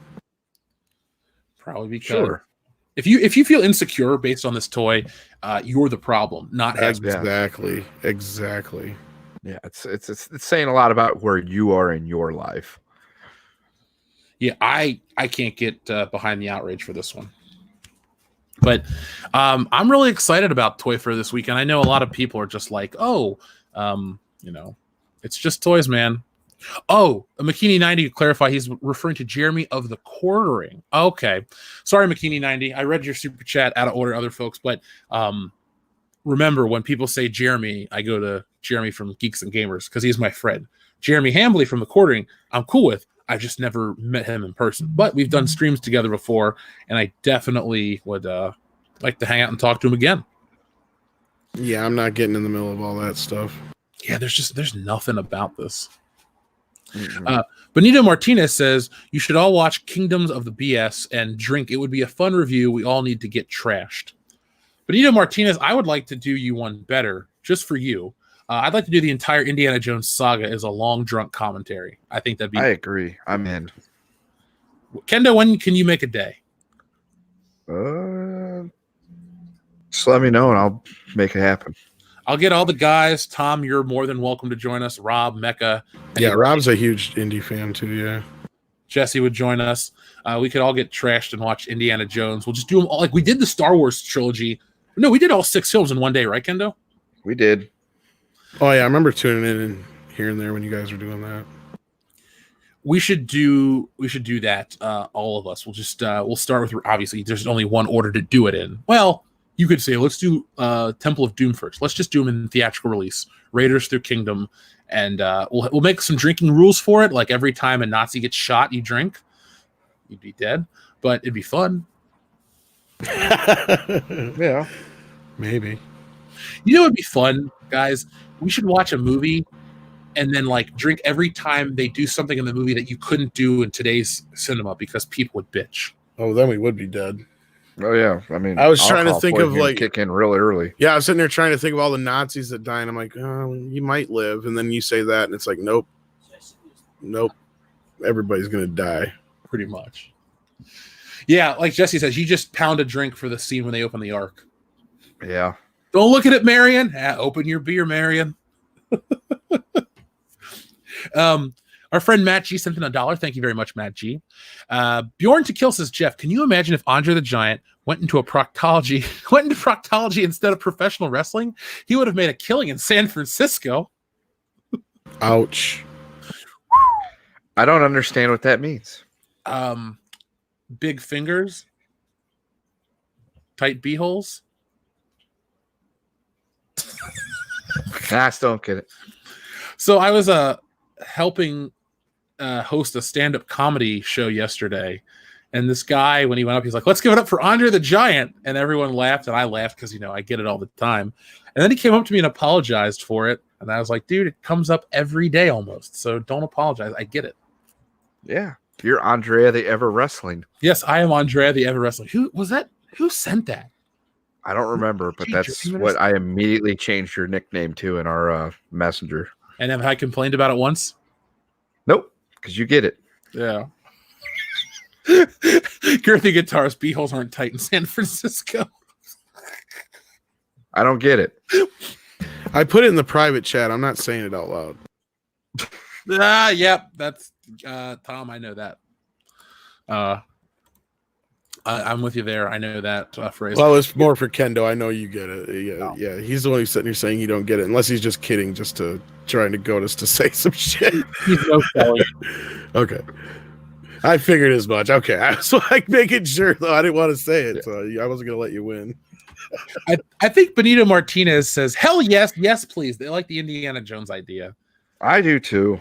We'll do that very soon, because I've been craving to watch those movies. I had a craving to watch those films, and I'm just like, okay, maybe I'll watch them today. No, I'll just wait for everyone. If I do it post coming back from Horror Hound, I'll even bring my fedora out here, and I'll wear my Indiana Jones hat. Rob will probably wear his old get up. I might even bring some of my Indiana Jones merchandise back out here since we have space for it. I don't have. Oh, go ahead, Kid. Go ahead. What you're saying? I was just gonna say I don't have a shit ton myself. I have mostly like the soundtracks and stuff in the movies, but for some reason I never actually got my hands on any figures or anything. It's not like I wouldn't. If I would have seen one or something like that, I probably would have. But I got one thing from McDonald's. That's about it. Well, I look at I hate Kingdom of the Crystal Skull a lot, but I will say this: that movie allowed Hasbro to do the Indiana Jones toy collection, and I bought almost everything they made. 2008 was the year where I went nuts. I had a job at 7-Up Pop Company. I was making $10 an hour or $12 an hour back then was a big deal. And I bought, like, here you go on the screen. I bought everything you see here. I remember that now, and that's why I don't, because that's about the time I was broke as a joke. That's why. I think the only figures I did not purchase here was I didn't buy anything from Kingdom of the Crystal Skull outside of Indy. So I didn't have Arena Spalko or Mutt or any of the Russian soldiers, but I did buy Indiana Jones without a hat for some reason. And I didn't buy these tribal warriors, but yes, everything from the original. And thanks to our listeners, I finally got Dr. Elsa Schneider. That was the one figure I could never get, and that's cool. Yeah. And selfless plug for Retro Blasting. I know he's done a shit ton of great videos on the Indiana Jones toys. Oh yeah, you never have. It's never a shameless plug for him. He's a friend of the channel, so yeah. We're going to do a post Toy Fair stream coming up. I know he agreed. I'm trying to get Robo from, the Fwoosh. I know Salvador's been working behind the scenes to get everybody and make all the things work. So shout out to him. But yes, Girthy Gamer or Girthy Guitars SD, I got more than one. So so you got the one with the hat and without the hat, right? Oh yeah, I even have. They have more than that. They have more figures than they show on screen here. Like there's Indiana Jones dressed as the Arab worker. There's Indiana Jones dressed as with the horse with the gloves on and shit. Like I got them all. So well, the one with and without is most important because you want him without the hat part time. Yes, part time.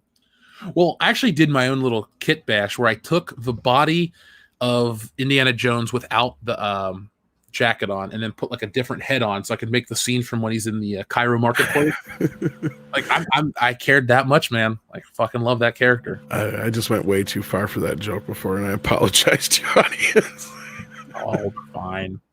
I'll do a part-time joke any time of the day though. I love that. It's funny. I was thinking about that scene from when I was thinking of Red Letter Media earlier today. They made fun of that. Part-time. Oh, I didn't watch their new one today yet.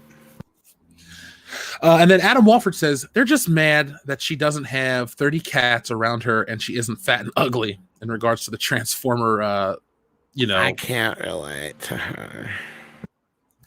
You know what, internet lady? It's a robot. No one can identify or relate as a robot. So, again, if they are really pulling it over one chick losing her mind, that is just so sad. You know what, though? Every time they make... I should have, started an internet campaign about Vice Admiral Holdo and how she promotes all this dangerous stuff. And why would you make a figure that glorifies these things? And then see how the internet would react to that. Probably not well. You'd have had to have a woman do it, though. We'll get Mecha to do it. Oh, yeah. She would have done it in a heartbeat. Jesse, do you want to start a campaign about Vice Admiral Holdo figures and why they should never make more? She says yes. I don't think it matter now, but no, dude, they're not selling. That's all I can say is I go to my same GameStop every couple of months and it just sits there. Dude, because of you, every store I go to, I check the toy aisle now, every time, and the clearance, just to make sure. And in I wish I should start recording them for you and send them to you, but because there's like this. I live in an area where I don't live close to a Walmart, but I live close enough to like 4 or 5 cities within a half-hour distance of a cluster, so I can go to like 3 or 4 Walmarts in like a matter of like half-hour distance each. And in certain trips where I have gone to multiple Walmarts, I'll see a lot of the same shit, of course, on clearance at all of them. And there's people who like to say, "Oh, but they sold well here." Bullshit, because then why are they so on clearance at every one of them? And the biggest examples were like the Rose Tico dolls and the Holdo dolls and the Captain Marvel dolls. Oh God, was there so many Captain Marvel dolls in one of my last. And the most funniest thing is ever, and nobody's talking about it, there is no more Ninja Turtles at all in the toy section at Walmart, at least where in the few I've been in. So that's another franchise where it's like WTF, because there's always been a Ninja Turtle line. I firmly believe it's because of how ugly the new Turtles are. Yeah, that's sad they're not selling, because that's crazy. Yeah, I bought those for Dion's kid as a Christmas gift. And the turtle van, I tried to get the turtle van, I couldn't find it, but like, like, hey, if the kid's into it, I'm cool with that. I think they're ugly. The last redesigns seem to catch on, but not the modern ones. So yeah, but I mean, there's always been a Turtles division there because they've had series nonstop now for like the last almost 20 years almost. So it's just strange. It was weird. It's weird how like, and it's not just representative of toys, but like these institutional franchises, these things that are always around, the pillars of modern pop culture. It's not that they're going away because people lose interest. Because look at He-Man for an example. I'm not a He-Man fan. I'm too young for it. It came and went before I was ever born. But like, because of the way Mattel or whoever holds the IP has treated it, like, that it's always kind of like even the redesign from 2003 that caught on, that had a fan base. The Four Horsemen designs, the stuff that like they keep it around. Transformers is another example. So you had Generation 1, then you had G2, then you had Beast Wars. But like Transformers has stuck around pretty much the whole time. Yeah, you have your weird bad Transformers, but you also have your ones that are just like, we're redoing Optimus Prime, and people line up to buy them. Oh yeah, He-Man's more my jam. I've got more stuff than I want to admit that I've spent money on, and there's more stuff I can't get my hands on because I just don't have the money. Like, they've got so much cool shit right now for He-Man. And Ninja Turtles, I should say, they have made stuff in this last year for Ninja Turtles, but it's all been classic shit. Yeah. Like the I shouldn't call it shit. I like it because I bought it, but dude, I was a Ninja Turtle kid to a degree, but even I went and picked up. Here, I'll show you what I picked up. I think you're a little bit younger than me, so yeah, probably. Oh yeah, because you're more the Power Ranger and that kind of stuff. Yeah, Kendo knows. Oh yeah, I've got loads of Ninja Turtle stuff downstairs still in boxes. Yeah, that's another franchise I just don't have the money to keep up with the good stuff they're putting out, but it's nothing that's related to anything new. It's all this kind of stuff right here that you're looking at. Yep. Yeah, these are ones I've been wanting to get my hands on too. I found those at Target and I just I bit the bullet and bought them. I think I pretty much reached, like, I always want like an iconic version of every character that I like. And so to me, I got the best Ninja Turtles. Now I want to get a great He-Man and Skeletor. Then I want to get, people keep talking about Jack Burton in the chat. I'm all down about Big Trouble in Little China. Never remake that fucking. Well, I'm trying to get us to do some toy review videos or something to that effect. I've got in a box that I'm just dying to get open. I've got like a bunch of He-Man and Ninja Turtle figures and shit. Yeah, I'm just waiting to crack into, but I'm saving them for the videos if we ever do them. Well, I'm gonna go back to PO box stuff, and then now that I got a different setup, we'll do a lot of fun stuff with the PO box. I just got to figure out where to put it because I live in a smaller space than I used to. So like Salvador would send me giant crates full of stuff, and it would take me an hour to film, and then I would just put it away somewhere. But now it's like, where am I going to put this giant crate? So I'll get back to it. That's a part of the channel I fucking miss so much. I love the PO box stuff. We got one, but nobody ever sends anything. I've gotten more other people's junk mail in it than anything. The funniest thing I ever got at the PO box that wasn't for us, I got a $5 check to the Cincinnati Historical Fund because it was like addressed to my PO box and everything. So I didn't like read it, and I just opened it. I'm like, this is a check. I'm not going to cash this. So that's a crime. I too miss Gargoyles. That was a good show. So, is there anything else you guys want to talk about before we roll on out of here? Did you have any more super chats you had to hit on, or? I read those. I am okay. So, I'm good. I mean, it's been a pretty slow week for news. That's why this Star Wars stuff took over the last couple days here because people are talking. Yeah, it was a slow news week. I wanted to put out more content, but I had to travel home to Ohio. And I got stuff out on Monday, and then I slept yesterday. Like, I guess it's jet lag or whatever. I've never had it before. But we had the High Council. That was a shitload of fun. I loved talking about our Sega Genesis movies we want to see. So I remember The Mummy's Alive. I had the action figures. It was one of those, hey, I got this at the dollar store because it was a cheap franchise type of thing. Kendo. Yo. The Mummy's Alive. Yeah, you would have been, you're what, 4 years older than me? Yeah. Okay, yeah, you would have been probably either late grade school, early high school, so it wouldn't have been for you unless you're like still watching kids' cartoons. No, I wasn't. Yeah, you were watching Top Gun a lot. Yeah, Ninja Turtles was probably like. Yeah. Go ahead. Sorry. No, I was gonna say Top Gun has always been prevalent within my life, no matter how old I was. You feel the need for speed. I never got it. Damn right I do. I gotta watch it again though. It's been so long since I've seen it. I got it on Blu-ray. I just kind of sitting there. But no, I mean, my last thing I remember being into a kids thing would have been Ninja Turtles, probably. Like, and it came at a perfect time because it was me going from the kid to the teenage, and then discovering that there was this whole other world that was for a kind of more of an adult reader and stuff like that for Ninja Turtles. So it was something I could hang on to and not be like, oh, that's that kid's crap, and push it to the side, all that kind of stuff. But yeah, that was kind of the last thing. But other than that, yeah, I mean, I was always into like Ghostbusters and Star Wars and Superman and Batman, of course, was a big thing too, and all that kind of stuff. But I checked out after a while. I like just before like Power Rangers and stuff like that is where I checked out. Pokemon was another one I never got into, or Last Airbender, that kind of stuff. I got into the first era of Pokemon and then kind of gave up on it because I was just like, oh, there's more Pokemon. I don't know these ones, so I'm done. But I'm stuck with it. Dear Hollywood, could you please make James Bond Jr.? That's what would make me happy. And nothing against anybody who's into that stuff. Don't get me wrong. I was like, yeah, Power Rangers are for little kids. I remember buying my brother a Power Rangers doll, my kid brother, kind of thing. So, have you guys heard about the StarCraft Ghost Leak? Benito Martinez sent them a super chat asking about that. I personally have not. Me either. No. I haven't played a StarCraft game in years. I tried playing StarCraft 2 and I couldn't figure it out. I think I took it back to the store. Let's see. I'll look up the news real quick for it.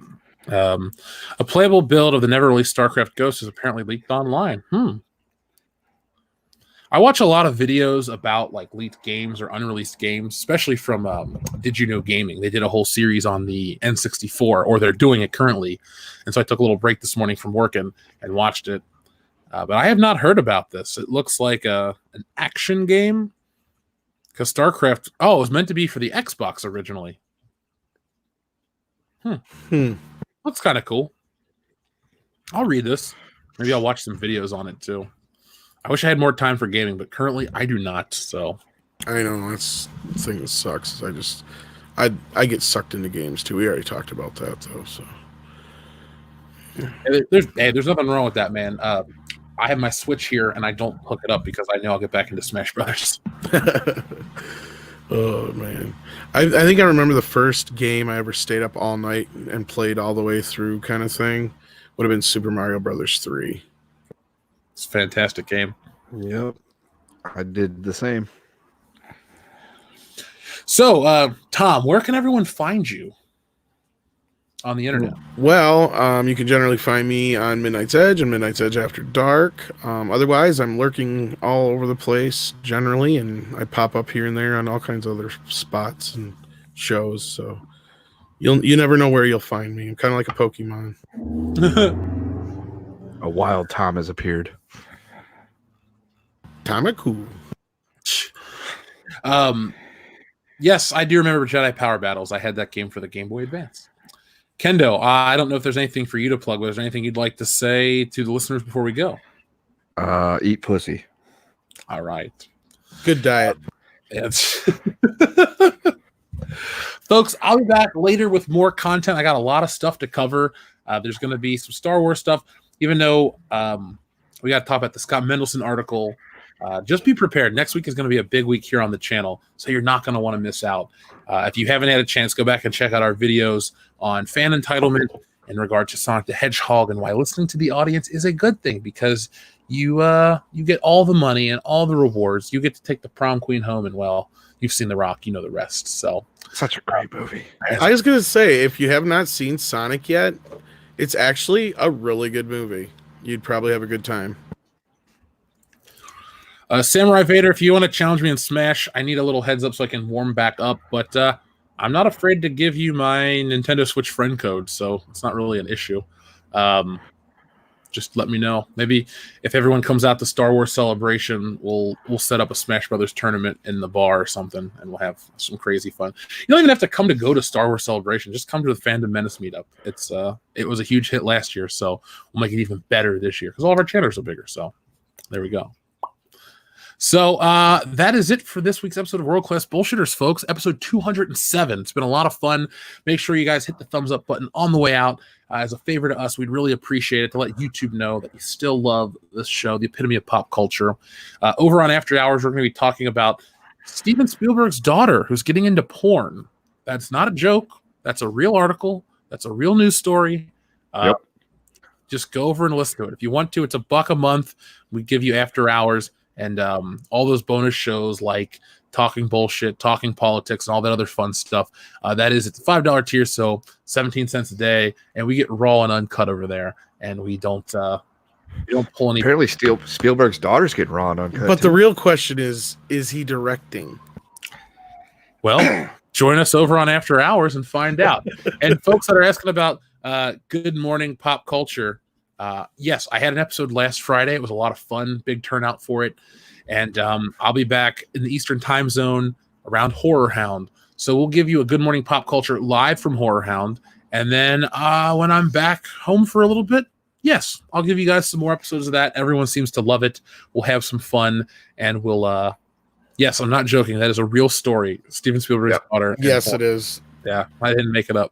So I was gonna say my favorite line from that is where she referred to herself as a chonky pixie. So just go look it up. Just look up chonky pixie, and maybe it'll hit. Yeah. So, folks, thank you for watching, and go out into the world and be excellent to each other. Oh, and Logan Michael, pop gay. .com/Dion's watching Dark Fate. You piece of shit. Benito Martinez says, how do you get on After Hours? You mean like on the show or to listen to it? It's over on our Patreon, patreon.com/worldclassbs, Benito. We've been doing it for over a year now, right, Kendo? Yeah, something like that. So yeah, it's a lot of stuff over there. If you have a lot of free time and you want to listen to us, well, there's a ton of shit to talk about. We do commentaries, video commentaries, everything. So Squiz McCracken, you be excellent as well. Dr. Coffin Nails, I'll see you in March. And folks, thank you for joining us this evening.